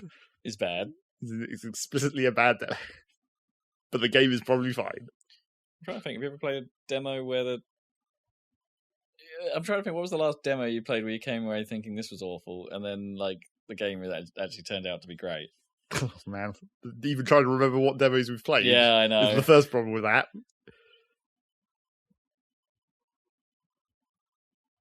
Nope. No. I was even trying to think of a demo I played. Probably stuff back in the PlayStation day, I reckon. Like, where, like, yeah. You know, there's definitely been stuff the other way around where the demo's actually been really good, but it's the best bit of the game. And then you get the real thing, and it's like, oh, that's garbage. Yeah. Like, I've been suckered here. Pretty sure that's happened to me a few times. Probably. So I think that's it for new stuff, probably. Okay, quick run through your regulars then. Yeah, I mean, I was continuing with Factorio space explorationing, because I got to the actual space part of that now. Oh, you mean your mod? Yes, the mod for Factorio space exploration. Or mod pack, I guess. But I got to the actual space part of that now, which is kind of... I mean, I think I said it last time when we were talking about this, but I like... it feels like it's intended for much larger scale building than even I do. Oh, really? Like real mega base scale. So when I eventually, so I built up my base to build the rocket, which I think was where I got to the last time we talked about it. Like I just built the rocket and hadn't really gone into the space stuff. And initially, you launch into orbit because there's basically some free stuff up there that it spawns. Like it spawns like a little mini platform with a few bits of like space science stuff on it, and then you can use that to do the initial sort of cheap space science. I was about to take the mickey out of space science, but then I remembered, rocket science is actually like the name of the thing. So space science is probably actually pretty. I mean, it's not astronomy or whatever. Yeah, but it's the type of science pack is what we're talking about. It's the space science pack, which technically you don't have to make in space, which is why that one's slightly mislabeled now. Because in Base Factory, you get the space science pack from space. Like when you launch the rocket, you get space science. Which you can then use to do research to get you advanced technology. But in this one, the space science pack is like the first stage of space science, because there's now more advanced space science packs after that. So you got entry-level space science. Yeah, so there's some of that you get for free on this little initial starter platform that lets you do some basic space research. Space science for dummies. Yes. Get a yellow book handed. Pretty much. But then I was like, okay, so what do I actually want to do in space? Because this orbital platform is, kind of air. I don't know. What else could I... Also, the main thing that stopped me at that point was the actual building the orbital platform pieces, like the tiles that you build everything else on, is really super expensive, like per tile. Which I guess makes sense, kind of. There's a gating mechanism to constrict your amount of space you have in space. Where you theoretically have infinite space. Well, not that you don't have infinite space in every map in Factorio, but... So I was like, okay, what can I do with space that would be profitable, I suppose, at this point? So I looked at all the other planets in the system I was in that I'd scanned, because I'd launched enough satellites to scan everything in my home solar system, basically, and a few things outside. Which is when I knew that I'd scanned everything in my home system. Because it's like, now it's starting to scan a completely different solar system, and I'm not even going to think about that at this point. Yeah, I'll just let it do its thing. It's fine. Where you have to, every time you launch a satellite rocket, it scans one more thing, so it's not even like a passive thing. You actually have to expend resources and launch another satellite to discover the next thing. But yeah, once I scanned everything in my home system, I was like, okay, what can I reasonably do here? And it happened that one of the moons of my home planet had like 0% life readings, which basically means no enemies spawn. Nice. Unlike everything else in the solar system, where apparently the enemies on this planet are really good at space travel because they're everywhere. But I mean, they got to Earth somehow, right? Well, I guess not Earth, but yes, or whatever yes, the planet you're on. Yeah, but they're on all the planets and all the solar systems as well, obviously. But that's just how that's how this was going to work in a Factorio mod. Sure, yeah. But yeah, there was one of them somehow creating different races. Yeah, making a whole new set of enemies or whatever. Turns into Sportorio. Yeah. But this one moon had no enemies, and I was like, the resource density isn't great, apart from for coal. So I was like, okay, I can go there and use the coal to make like plastic and oil products, because there's a way to turn coal into oil, essentially. So I was like, okay, I can use that planet to basically be like my main production for plastic and like sulfur and fuel blocks and all that stuff, and then maybe launch it in a rocket back to wherever else I need that stuff. So I went there and built a whole other base, which was nice, because it's like when there's no enemies, you don't have to worry about defense. You can build wherever and it doesn't matter.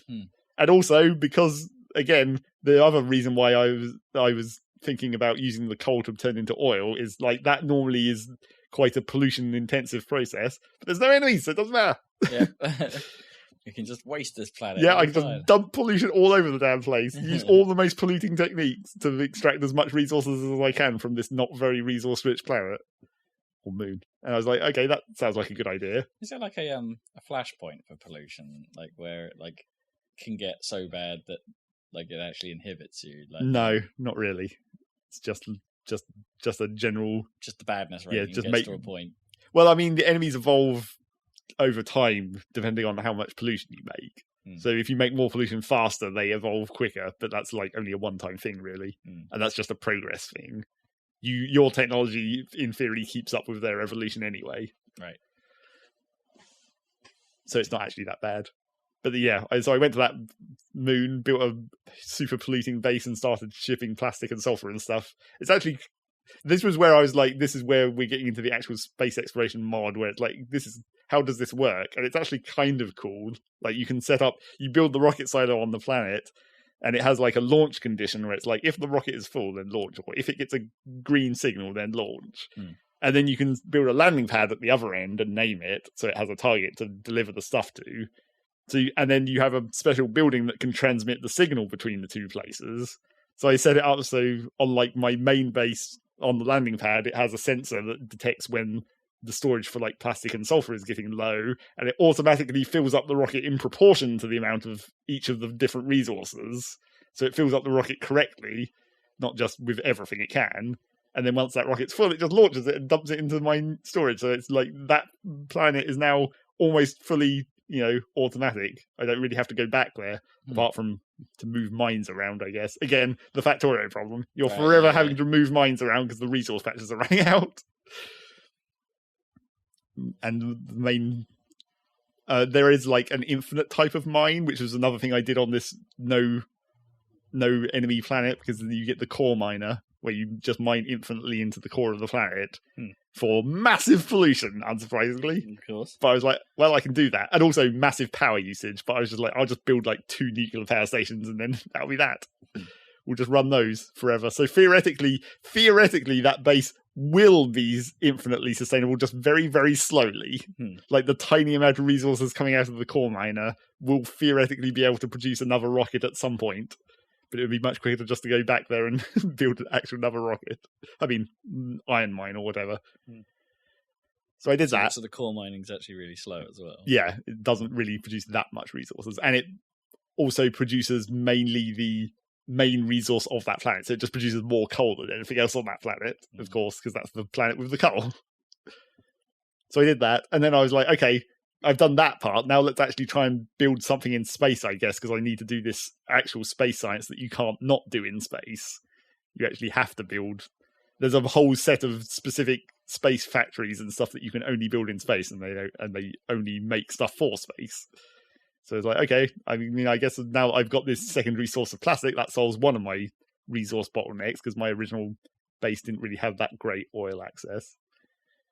So I launched out toward the asteroid belt. Also, I chose the asteroid belt rather than the orbit, because asteroid belts have some amount of actual resources on them, like iron and copper and stuff.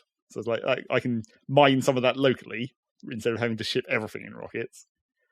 And then I started building the big-ass space platform I need to even do any space science. And then that was as far as I got, because it's like, this is really quite a lot of resources.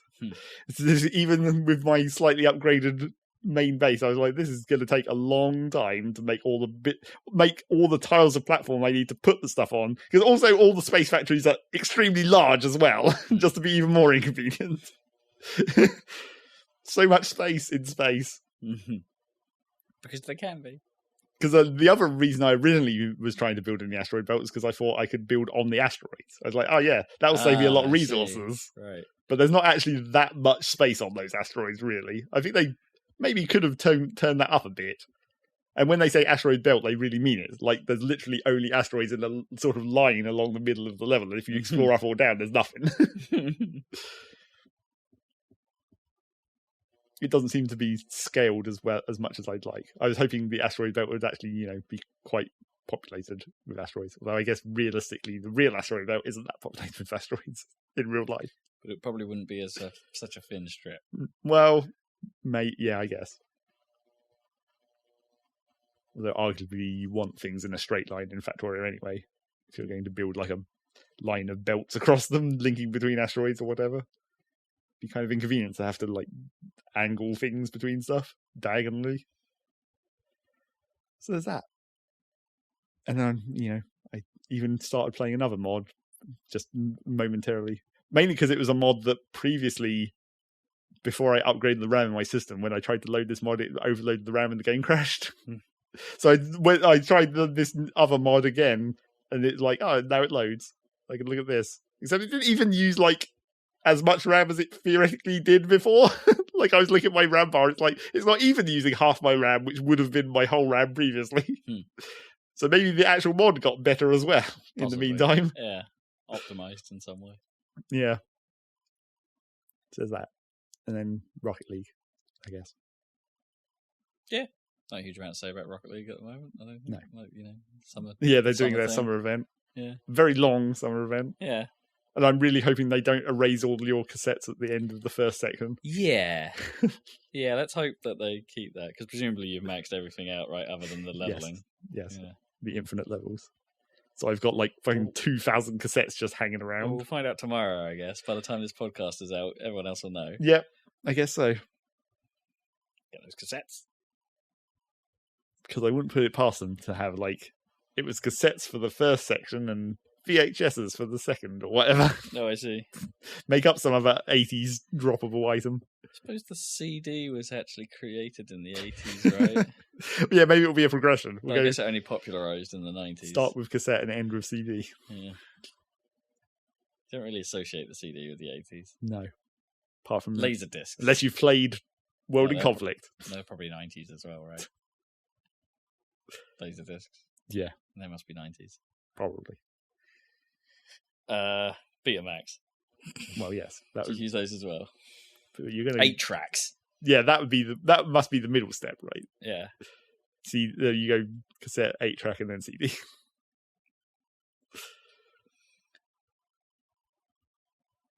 Vinyl. Just have a vinyl anyway. Like. Yeah, maybe. Neons. And what did you play? I played some stuff. Did you? I did. I've got some brief I've got quite a lot of brief mentions and one major one. Really. Yeah.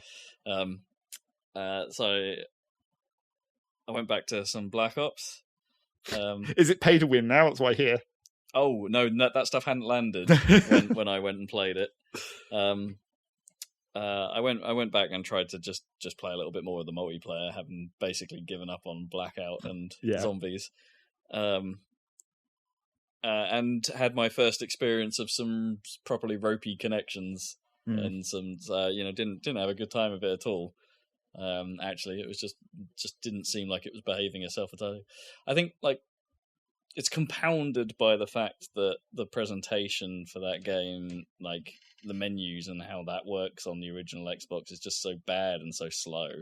Right. It's like, I remember the original Call of Duty games, and it's like they were always fairly bare bones in their menus and things like that. You just they'd just be a menu item, you'd click it, and it would just hard cut to the next menu. But they were fast. Yeah. You could get around it pretty fast. And like you just can't now. Like the game spends ages like hovering on some option. I don't even know if I have control or not, or if I've clicked the thing. It's like it's super unresponsive and it's just bad. Like, and so like I don't really expect that from a COD game. And it's like, I don't know. Whilst when it's working, I do think the shooting is some of the best stuff it's been. The stuff around the edges this time just feels kind of. Well, there's that's that whole game, really, isn't it? Yeah, it's just like they didn't really make a full package, kind of. No, it is going downhill. I think like I've got a copy of Infinite Warfare behind me to play because I actually do want to play the campaign on that. I don't care about anything else in that. I actually just want to see what the campaign's like. The French robot, most important. Yeah. So yeah, bit of that. I don't really know what else to really talk about. I got involved with the Overwatch event to get hold of Baptiste. Still, there's nothing really new there. Like I've talked about Baptiste before.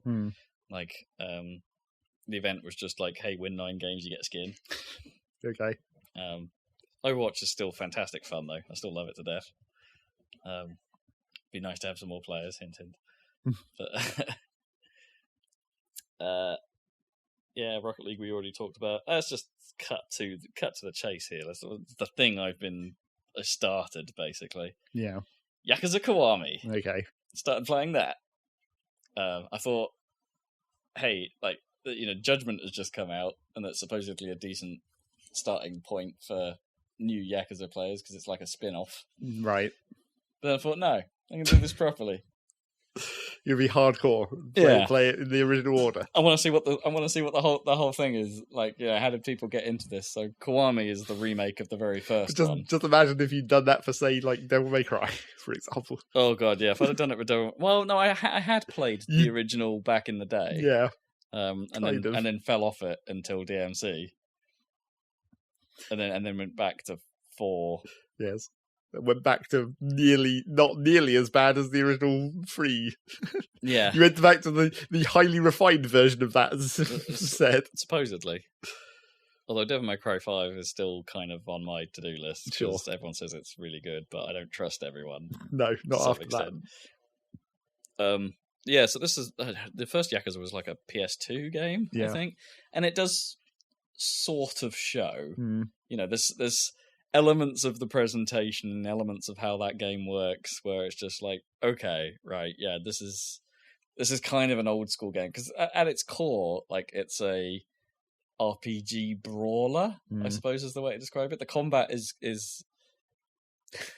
I hesitate to mention, even utter its name, a little bit Freedom Forcey. Yep. Right. You know, it's the 2D beat 'em up, trying to be a 3D beat 'em up, and has a few problems along the way. Like, it's mostly fine.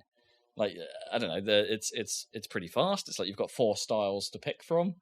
You know, that change how fast you act and what moveset you've got, and the various things. That kind of stuff is fine. Where it falls down, I think, is like crowd control. It makes that stuff kind of difficult, like most brawlers do. Like, it doesn't have before the invention of counters. Yeah, it doesn't. It doesn't really have counters. It does. It's not that I have them. Maybe it does later. But it doesn't really. I mean, it has a blocking system. You know, you can block some hits. You've got a dodge, which I really struggle with directionally. Like, dodging in the right direction is kind of I kind of have a problem. It very specifically has that thing, actually, where multiple enemies can attack you at once. But in this case, it doesn't. Never seems like a bad thing, right? Like, it's just because of something about the setting, and because it is kind of a mob fight most of the time. It's like, oh no, that would totally happen. Yeah, that looked right. Like, I've been grabbed, and there's a guy, and then another guy comes up to punch you in the gut. That kind of stuff. It's like, it all kind of. There's a believability to the ridiculousness of it, right? Which I don't, you know, as you're swinging around a bicycle and hitting people over the head with it, it's like there's a certain amount of, yeah, you know what, I can see that. Yeah. For some reason, it has problems, but it's and there's actually quite a lot I don't understand about the combat system yet. Right. Like, why, like, certain enemies will not just block attacks, but they'll for some reason have armor to certain attacks. So you think you'll get in on a moment to attack, and it will like flash, and they'll have armored that hit for some reason. And most of the time you come across what the game describes as powerful enemies. They can have a sort of random set of these traits. So most bosses, I suppose, you'll fight, most powerful enemies will behave differently and will have slightly different traits. And so there's a certain amount of like, oh, I've got to figure out what I can and can't do against this guy, or what style is actually more effective against this guy. Yeah, it does sound just like a mechanism to force you to actually use all the different things. To an extent. I mean, as far as the styles are concerned, the game actually does something which I think is genius. Like, at the start of the game, it puts you back in, and it starts in like 1995, which is what? How many years is that relevant to the actual game? It's like 10 years. Okay, 10 years before the game actually came out, I think. So and I kind of wish the game stayed in that time period, but it doesn't. Because eventually you get a 10-year time skip to 2005. Yeah, which is still kind of retro at this point because everyone's using old cell phones. Yeah, I guess. But I kind of wish it stayed in 95 because it was kind of cool. The game changes very much during its time skip because it would have taken effort to make. But it starts off with you being with Kiryu, the main character, being like a super badass, as you do. Like it does the Metroid thing, right? Where it gives you everything. Yeah. That you can possibly do. So you're having these great. It's teaching the mechanics whilst you've got every power, and so you're breezing through these things. It feels really cool. But one of the styles, the Dragon of Dojima style, is your most effective one. It's fully trained up, so you use that throughout this opening segment. and then the time skip happens, but because time has passed, Kiryu gets weak. For some reason. And this Dragon of Dojima style particularly suffers as a result of that. Right. So at the moment, I can't really use it. Like, his trademark has withered so much, he can't fight in that style anymore. I mean, I can, but it's rubbish. So it's actually, like, it's done that thing. I kind of love it, because it's like, oh, your mechanics have told the story. Not that there isn't a lot of storytelling. Yeah. Because there's a ton of it. It's like it is 50%. It does the Kojima thing a little bit. It's 50% cutscene. But I kind of dig it. Like, it's Japanese soap opera kind of like quality stuff, but it's pretty good. It's pretty good. I really dig it. It does that sort of like Japanese thing fairly early on, where like one character who's like a family boss or something is actually kind of a bit of a goofball and is going to eventually be your rival-ish sort of character, but he's very happy about it. So he's like, hee, I'm looking forward to our fight. Woo! You know, it does that kind of craziness, and it's not afraid to sort of poke fun a little bit at Japanese culture. Like, so one of the characters getting confused about your motivations and assuming you're going to a strip club quite a lot and being like super excited about it. And it's like, no, I'm doing this other thing. And they're like, yeah, of course you are. Like, there's a lot of that. And it's, I don't know. I dig its tone quite a lot. Like, there's something nice about the old school flavor to it, because the music's all kind of that era as well. Like, kind of like that odd sort of, I don't know how to describe it, like Japanese like dance music that's just that little bit odd that you don't really see in games anymore. It's just like Sega games of that time, right? That kind of musical style. It's full of that, and I kind of love it. I have to say, it's got problems, but I kind of love it. I kind of like it as well that it's, like, maybe this is a Kiwami thing, but it's pretty generous in that. Or forgiving, I guess is the word. So whilst there are game over states, like if you die and stuff like that, pretty much at any fight you can be like, hey, do you want to try again? Yeah, I can try again. Which is slightly at odds with, and it'll like replenish your health. It'll give you back any items you used the first time you fought. So it's quite nice that way, but it kind of negates the game's like whole, like, oh, after a fight you don't regen health. So you're supposed to go get some food. Yeah, that definitely does sound like a remake thing. Yeah, they added to make it more bearable for modern gamers. Yeah, you're supposed to go get some food. You're supposed to have a bit of a meal to replenish your health and stuff like that. But you know, it doesn't really matter, because if you die in the middle of a fight, it's like, oh, just hit try again and I'll get it all back. So you don't really need to eat. But it's got some sort of strange throwback things. Like in the middle of a fight, I can just stop. I can go to the menu and go like, I'm going to have some ramen right now. Classic. Get some of my health back immediately. And the game actually actively encourages, just burn your items during a fight. It doesn't matter. it's like just, you got a tough fight coming up. Yeah, make sure you've got a lot of ramen. Like, it's fine. And I kind of like the stupidity of it. Like, it's not ashamed of it. It just leans into it. It's not a sim. No, clearly. It's great. I'm loving it. It looks like it'll be relatively long. I'm sure. So we'll see. Like, I had my doubts at first, because it seems like it cracks through the chapters pretty fast, but it's just little things all over. When you get an objective, instead of it just like putting up a little marker somewhere on the screen saying, this is what you're next supposed to do, and then, it's fading away. No, huge, massive letters in that sort of Japanese kung fu font just fill the screen, and it says, go to the bar. And I'm just like, yes, I know what I'm doing right now. Okay. Love it. It's really cool. And as we mentioned last time, the Japanophile in me is sort of sitting there going, this is a pretty cool representation. Like, Kamurocho is obviously a fictional district, but I think it is. But it sort of has that vibe that I took away from Tokyo, and it's like, this is cool. This is cool. So, Yakuza Kiwami. I'll be playing that for a while. Yeah, I'm sure. And then subsequently even more Yeah, like, because Kiwami 2 is out now as well, so I've got that I can play. And maybe they'll do all of them in Kiwami, so I never actually have to... You don't have to suffer the original versions. Well, it's the question of, like, do you go through the series at this point? Or do you, like, play a couple and then, like, how well can you jump? Well, I guess maybe when you finish... Zero's supposed to be fairly good on its own. Maybe when you finish this one and have some idea of what, like, the overarching stories might be, maybe it'll be like, how invested are you in this? Yeah.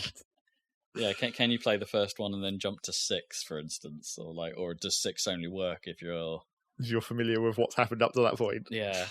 Because I heard that about Zero as well, that Zero has a lot of nods to the rest of the series, even though that came out after 5, I think it was. Yeah, I think so.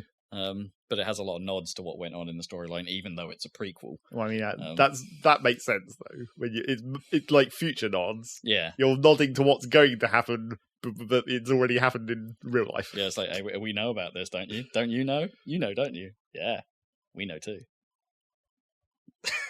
I know. Yeah, so I'm liking it. I went to Club Sega because as you must, because that's the other thing in these games. Like they bundle in like old arcade games as well. As games tended to do in that age for some reason. Yeah, well, and all of the Yakuza games still continue to do. Yeah. And I think this one has a full working copy of Virtua Fighter 3 in it, but I can't play it yet, which is a shame. I can play some crane games. No, well, which, like, naturally I tried for a little while, and like it's like, this is rigged. No, like, yes, it's like it accurately represents to me like the thing. Like the thing I was trying to pick up was like a round penguin bird thing with a hat. And it's like, there's just nowhere for the grabber to hold it because it's a round penguin bird thing. And like the grabber just slides casually off the top. And then the bird falls over. And if the bird, like if you get the physics just wrong, and if the bird's fallen over, the grabber doesn't go low enough to pick him up. You're like, son of a bitch. Yeah, it's a realistic crane game. Anyway, yeah, I'm digging this at the moment. We'll see. I've had a fight at a funeral. What can I say? Just some of the faces, like I just like when everyone shouts, basically that it's like super exaggerated big mouth syndrome. Like the animation's not quite.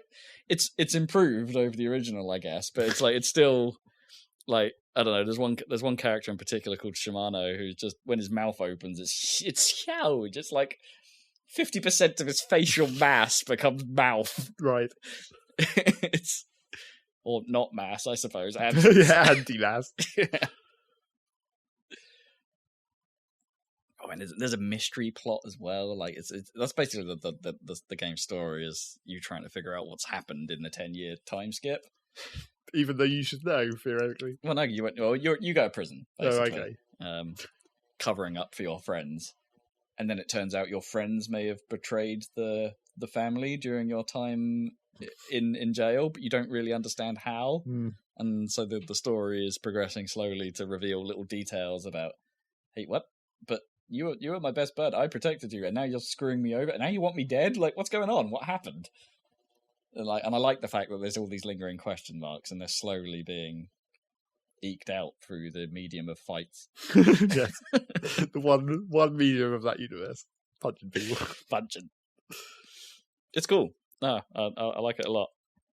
I said that to Gnome, actually. Like, it was like, and this is a bit of me, and she was like, and she sort of said, "Really? I thought you weren't really into these kind of like realistic mob fighting." And I'm like, this isn't realistic. No, there's no part of this. There's like, it's more of a comedy than it is a gang film. It's great. And I did think of I was going to briefly mention Grip, because I went and played a little bit of that, because they added anti-grav. Yeah, they got rid of half of the whole game. It's an anti-grav racer now. Well, they still do the whole grip to surfaces thing, because, that's what that game's about. Yeah. But I actually think it makes the game a lot better, because I think the handling is incredibly unforgiving in Grip. Like, well, I mean, that's just replicating the originals, Rockade. I guess. Where it's fucking impossible. Well, there's a certain oddness, like, because if you got hit by a weapon or stuff like that, it's like you'd basically it would screw you right up.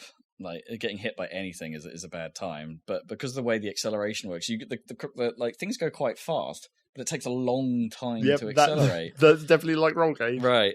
Yeah. So like getting hit or making a mistake. Yeah, you make a mistake, you're probably going to go flying for ages, bounce off 52 different objects in the world, and then land facing the wrong direction. So welcome to last place. Yeah. And so like punishment is super harsh, and the anti-grav races reduce that a little bit, or it feels like it reduces it a tiny amount. Like I don't feel quite so like I'm having a hard time steering the thing. And I've started getting to like some of the new courses that they've added. The new courses seem good. Yeah, decent update for free. Grip may be getting better. Good.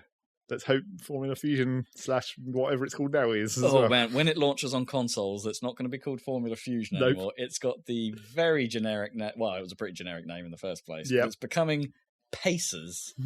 Which I think is really bad. I actually saw a YouTube video, the thumbnail thereof, where the title was like, Pacers is the anti-gravity racer you want to replace F-Zero on coming soon to consoles. Like, that's a bold statement. I think you maybe got a bit ahead of yourself there. I mean, I hear that, as I've said every time we brought up Formula Fusion, I've heard that game is fairly different to when I played it. Like, it's still got the same tracks and the same visual design, but apparently like the structure and handling and hopefully some of the bugs are refined. Apparently like the single player experience is quite different when Pacers comes out. Like, you know, you'll play as part of your team rather than the team being a completely pointless color choice. Yep. You know, which is kind of what I want from those games. Like I want the teams to matter. The teams kind of, admittedly, there wasn't really much of a big push against teams even in like the Wipeout games, but the teams defines the craft, right? Your team was the craft. That was literally the stats. Yeah, so it still meant something. Whereas Fusion sort of did away with all of that and went like, you could have any ship and any team combo you want, and it's like, well, I don't care now. Yeah. The teams don't choose the one that looks coolest. Yeah. What color do I like? Let's go with South America. All right, cool. They've got the line. Well, one of them had an animated line. I'll have that.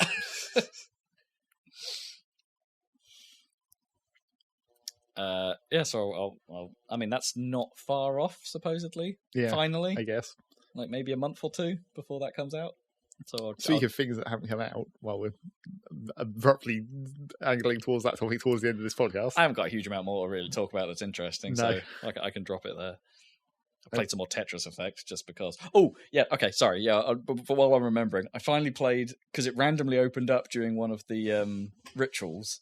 Right. I finally played the original Game Boy the stage. Old school version. It's pretty cool. I mean, I didn't hear the note that Jeff Gerstmann thinks is wrong in the soundtrack for it, but it was pretty good. I like it. Tetris is still cool. Maybe he just had a duff speaker on his Game Boy or something. Yeah, maybe. I don't know. Maybe it's not actually wrong at all. It sounded fine. It goes all ravey once you level it up a bit. Once you get through the skin a little bit. It's kind of cool. Anyway, sorry, you were saying games that aren't out. Games that aren't out. And this is my current problem. This problem that comes around occasionally where I'm just waiting for patches, because like that Terraria patch still doesn't even have a date. And as soon as I saw that, it so infused me for Terraria, and I'm just like, come down, I have to keep resisting the temptation to start playing Terraria again before the actual content happens. Yeah, you do. Like, because what is it? It's, is this the one they were pushing during E3? Yeah. Right. Yeah, wait. Yeah, I know. It's just like, it's so annoying, particularly when you don't have a date. And similarly, the option not included launch patch, it still doesn't have a date, but it's now entered like testing. So theoretically, if you want to, you can opt into the beta thing on Steam and get that patch now, get the early version of it, of the content that's coming, the biomes and all that stuff. So, and I've been that means that now not only am I annoyed by still having to wait for an unspecified date on that, I'm now having to resist watching YouTube videos of it, because that's now obviously in my recommendation, because I've previously been watching videos about Oxygen Nuclear. Now all the people who do those videos are like, here's what's new in the upcoming patch. I'm like, no, don't want to see it. I don't want to know. I did read the patch notes at least, so I am sort of still aware of what's in that. Right. But you don't want to see how, or get a feel for how it works. Yeah. You want to experience that. The one big thing to me from just reading the patch notes is they're introducing, because previously I talked about how I played on that other map, the ice map, where like the whole world is just the ice biome instead of all the other biomes. That seems like they're actually properly integrating that into the game now. So one of the things that you choose when you start a new game is which asteroid you start on, and now there's 9 different ones instead of just the 3 slightly weird ones they had before. So it seems like they're leaning slightly more into making them more distinct, and that might also affect like those 3 new biomes that they said they are making may not appear in everyone, which would now make sense of why I was thinking like it would be too crowded if there was that many biomes. Like maybe not every map has every biome now. Sort of makes sense. Yeah. So yeah, that will at least be nice, and unless you want to go snow lava. That was kind of what that was why I was enthusiastic about the map generation changes, because it was like it makes it different.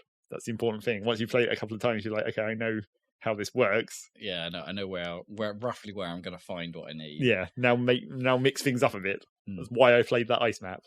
Different challenges.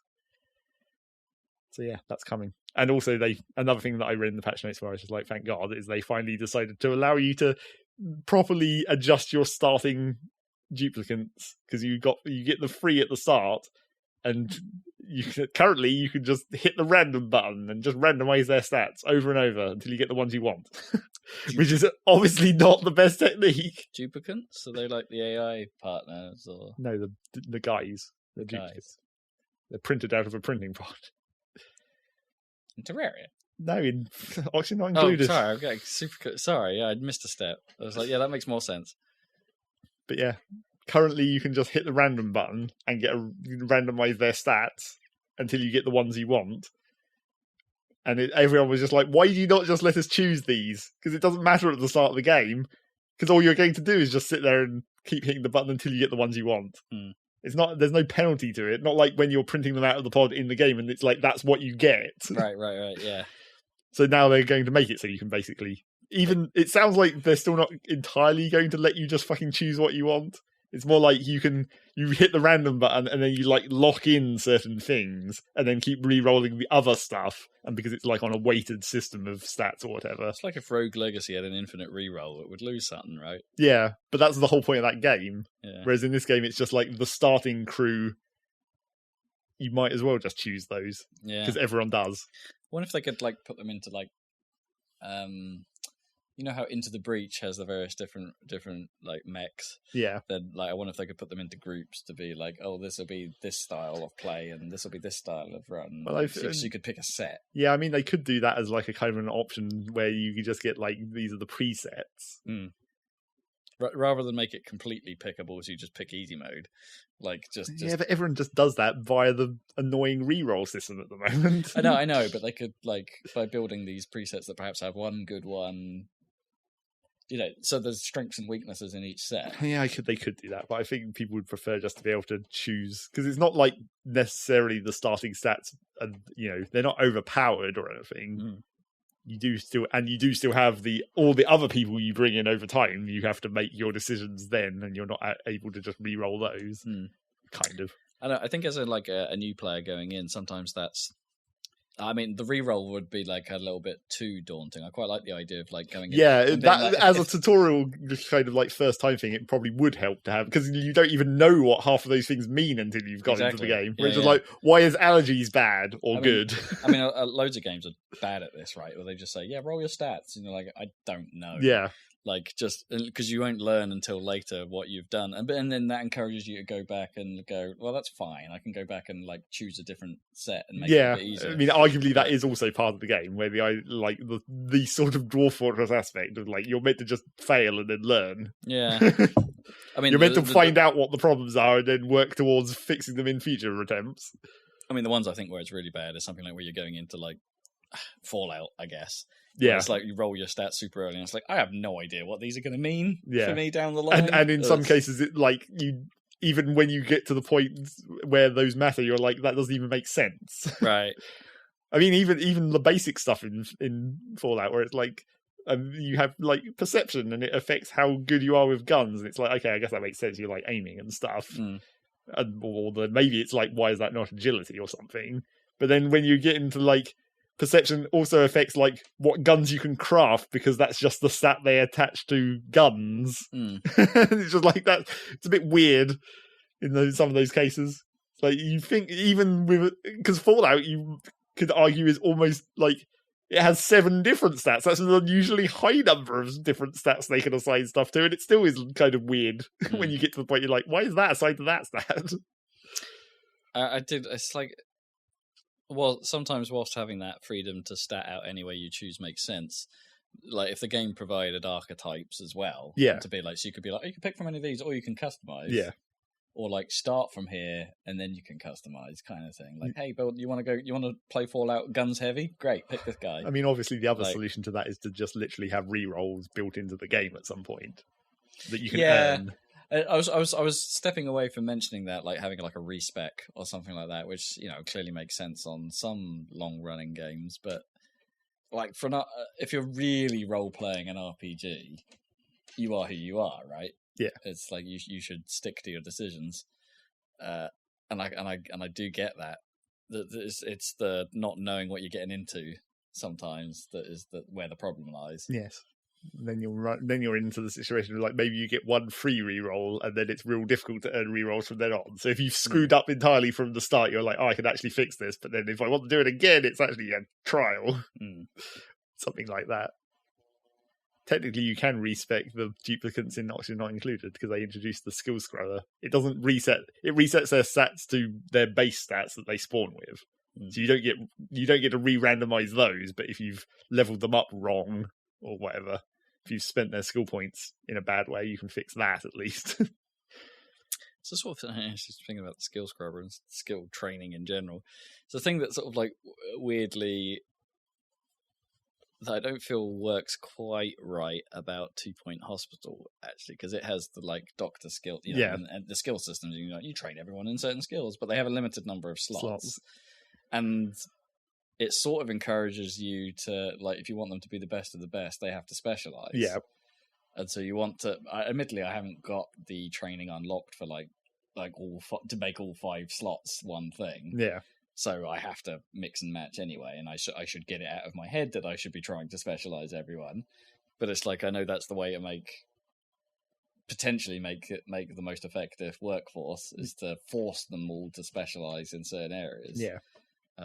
Except in some ways that's almost like counter to how that game, Theme Hospital as well, kind of counter to how that game worked with like having to go and stamina, go and rest. Is like your one super specialized guy is out of action for a really long time. You kind of need a backup. Yeah. Yeah, there's definitely a bit of that. It's like I did play a little bit more of that, and it's like I think I've got to a level where it actually feels like things are trickier. Like you've got through the tutorials. Yeah. And you finally reached the real game. Well, I can't quite. But it's one of those things where it's not hand holding me anymore. But like I can't really decipher. It's what there's a problem most management games have. I can't really figure out what's going wrong. Yeah, you don't know what you might is it the actual problem of the level? Not really. You seem to be dealing with that, but there's just something in general that's just making it more difficult. It's like I'm on borderline, unlike most of the levels that came before it where I was kind of cruising. Yeah. This one I'm sort of on borderline disaster the whole time. Like I'm running my money to the wire, basically. So it's like when it's saying, oh, you should build another room for that. And it's like, yeah, I know, but I can't. Like, I can't afford it right now. I can't pay $60,000 for a DNA analyzer. to solve a queue problem, because I built one to solve one guy's problem. Yeah, but because naturally. the DNA machine is also used for diagnosis, now everyone's using my DNA machine for diagnosis, and I've got like a queue of 20 people, and it's like, damn it, like, and I've got just GP's offices coming out of the wazoo. Yeah, as you do. And so this level has some really, like, a couple of really awkward, like, plot like things where a lot of the floor space is basically unusable. Yep. It's like, okay, now things are actually starting to. I'm struggling money wise.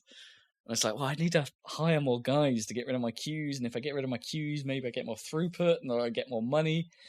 But I've got to spend money and make money, and I don't have money.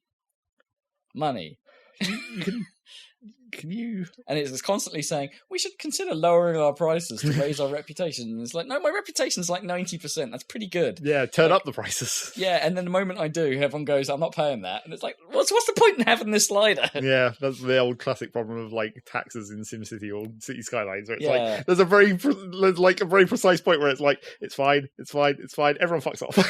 Well, no, but I turned it up like the first notch you can do. Yeah, and like I was getting enough people not paying that it was like, this isn't worth it. Yeah, it's not worth ever touching this slider again. Yeah, like the one slider I've managed to tweak occasionally that has made a difference is I can turn down the amount of break time by like one notch, and the staff don't seem to mind that much. Right, but that's it.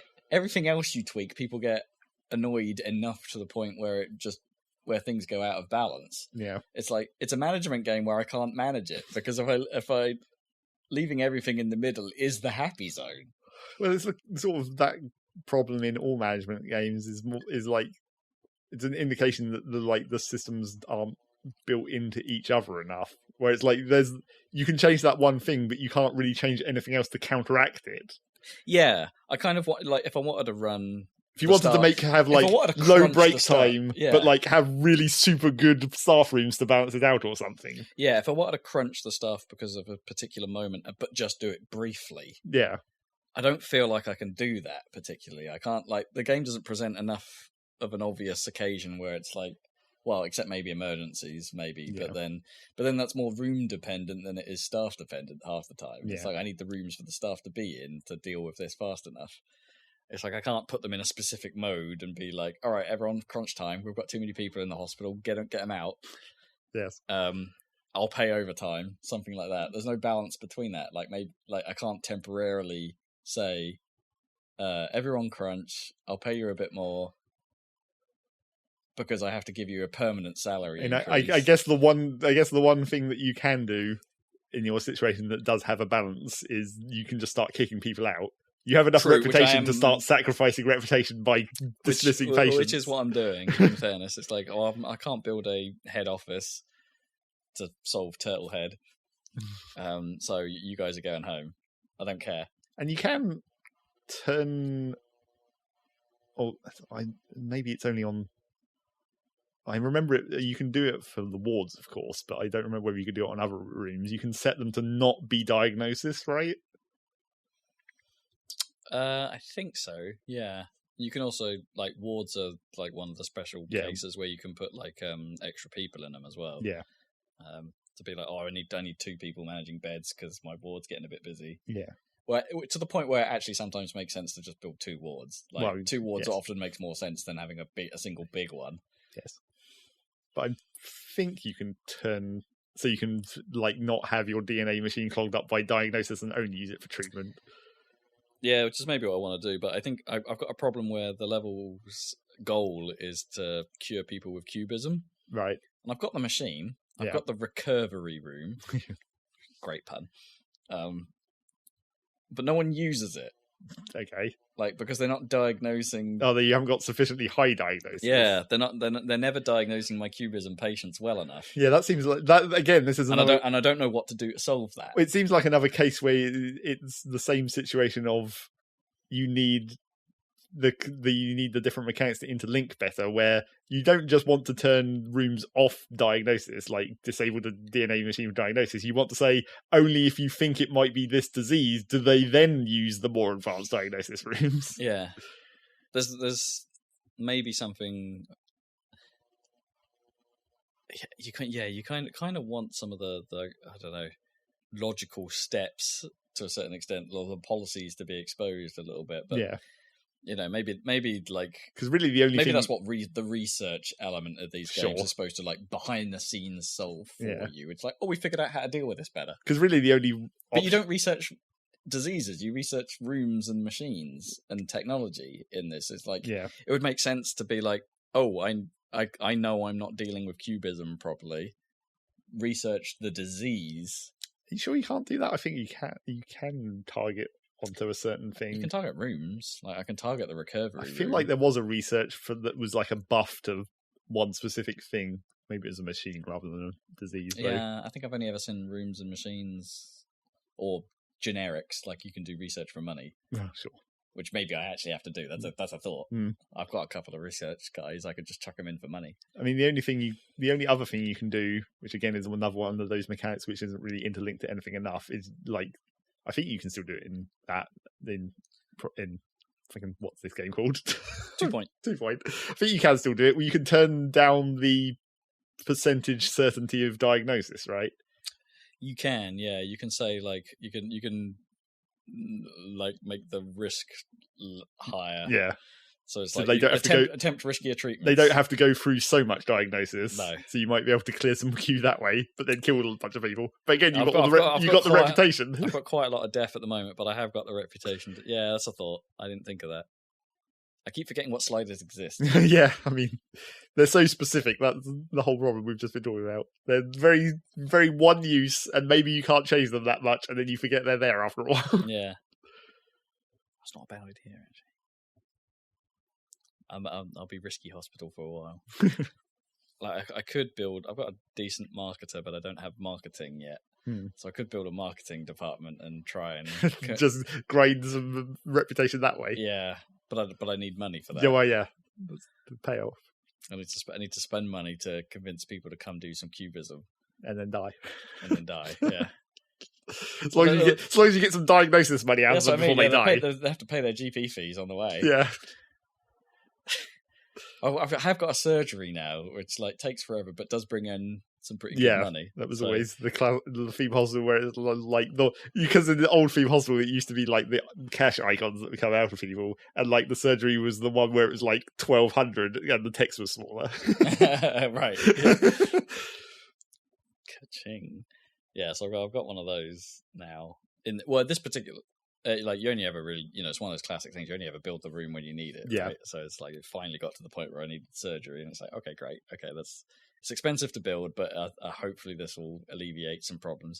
Hasn't yet, but we'll see.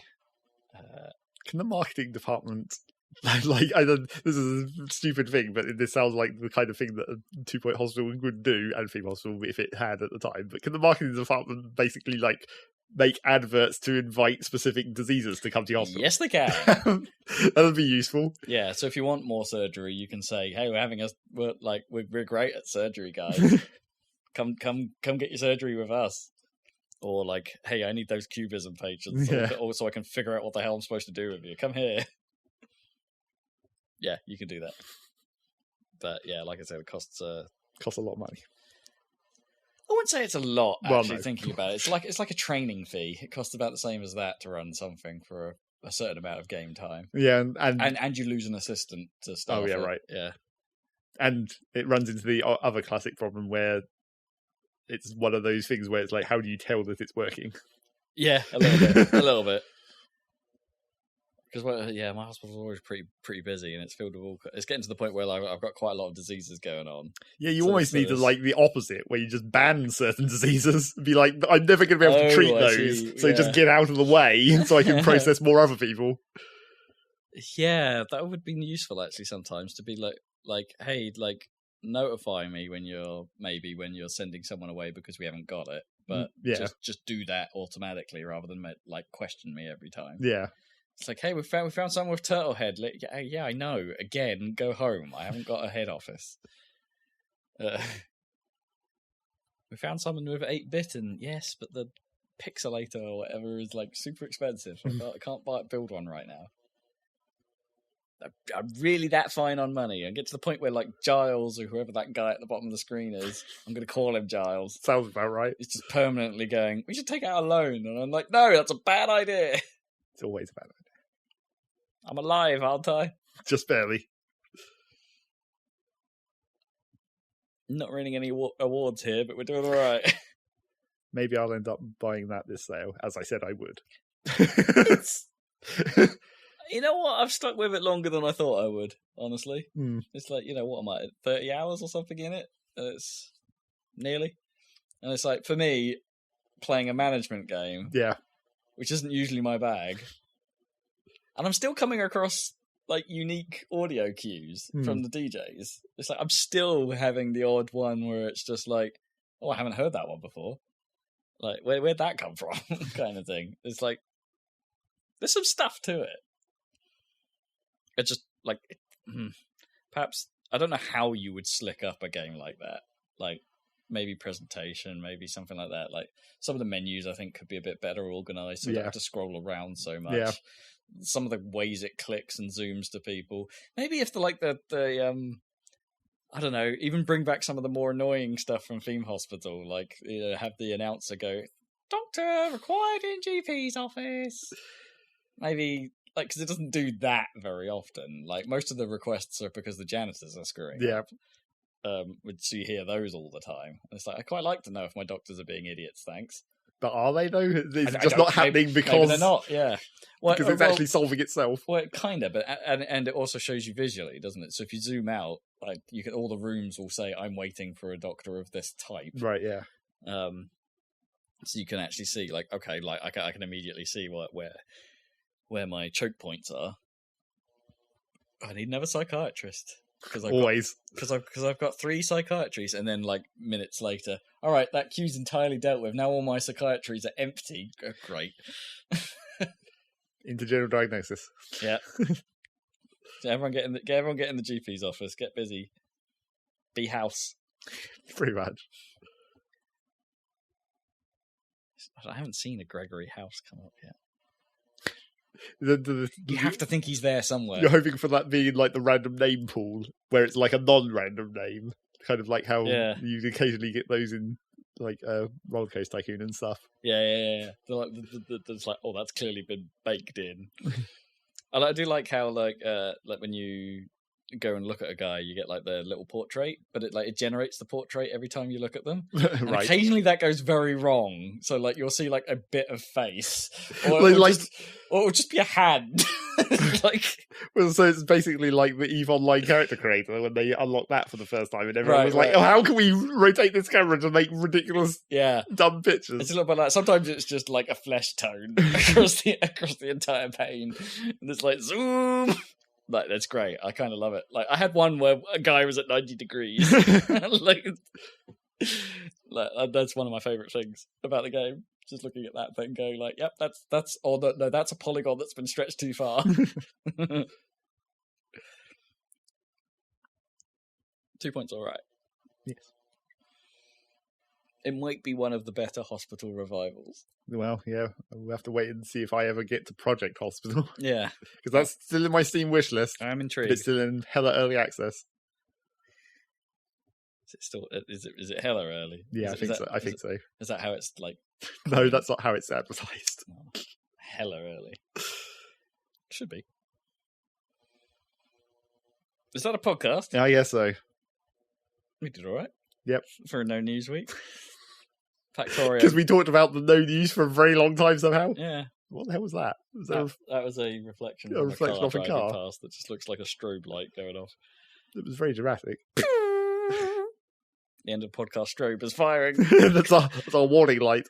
To prevent us from getting epilepsy, we should stop. I'm not sure that's how you get epilepsy. I've looked at the strobe light too long. Oh no, now I have epilepsy. It's not like diabetes. No, I suppose you don't get epilepsy that way, but you probably learn of the existence of epilepsy within you. Probably find out that you already had it. Yeah. That was Rob's epilepsy noise, apparently. Okay, good. I don't. Well, yeah, isn't it? Well, it's basically a generic spasm. It might have happened in my throat. Yes, it might have. It might have. Might explain everything. about Rob's talking ability. It's all epilepsy. I've been on I guess I have been on a train while a guy had an epileptic fit, and it made a really disturbing noise. I'm sure it was kind of like it was like, you know, when you see videos of people getting tased. Yeah, it's kind of like that. Well, I mean, yeah, that basically it's exactly the same thing. Yeah, essentially. It's like blah! It was unsettling. Because everyone just suddenly looked at each other and was like, what the hell was that? Well, that's, public spaces.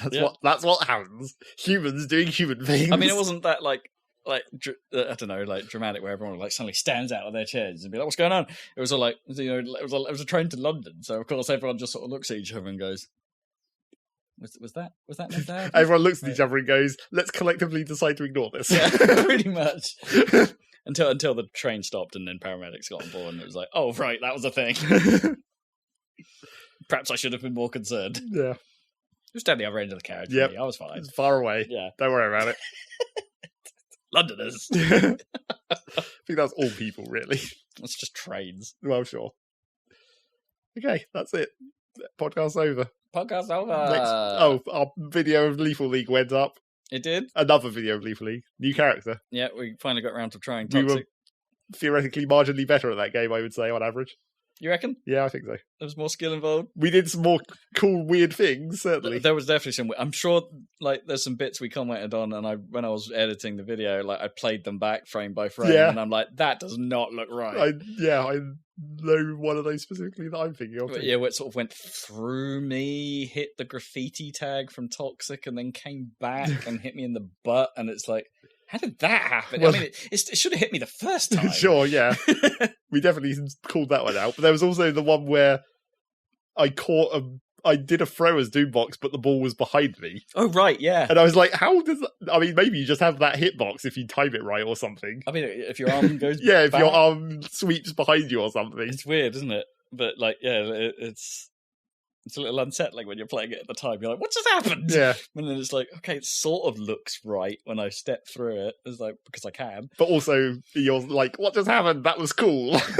Yeah. Because it's always cool when ridiculous shit happens. So there's that video on our YouTube channel. Yep. And then next week, maybe Dan will come back. Not next week, next 2 weeks. Fortnight. Next video, we have a choice because I haven't edited it yet. Well, you can place votes now. If you place votes on which one Rob chooses to do, it could either be episode Shadow from Sonic Forces. I mean, that would make sense. Or we can do Scapegoat 2. Yeah, maybe that one. Maybe that one. Okay, Scapegoat 2 has taken the one vote. maybe we'll get Dan's vote as well and find out. The vote of one. Majority. Yes. That's that. What happens if Dan votes Sonic Forces? I think his vote takes precedent in that case. Do we? Because he's not involved in the videos. He gets to choose which one he gets to watch, essentially. Do I have to create a coalition video of some kind? No. All right, proven. Right, end of podcast. Bye.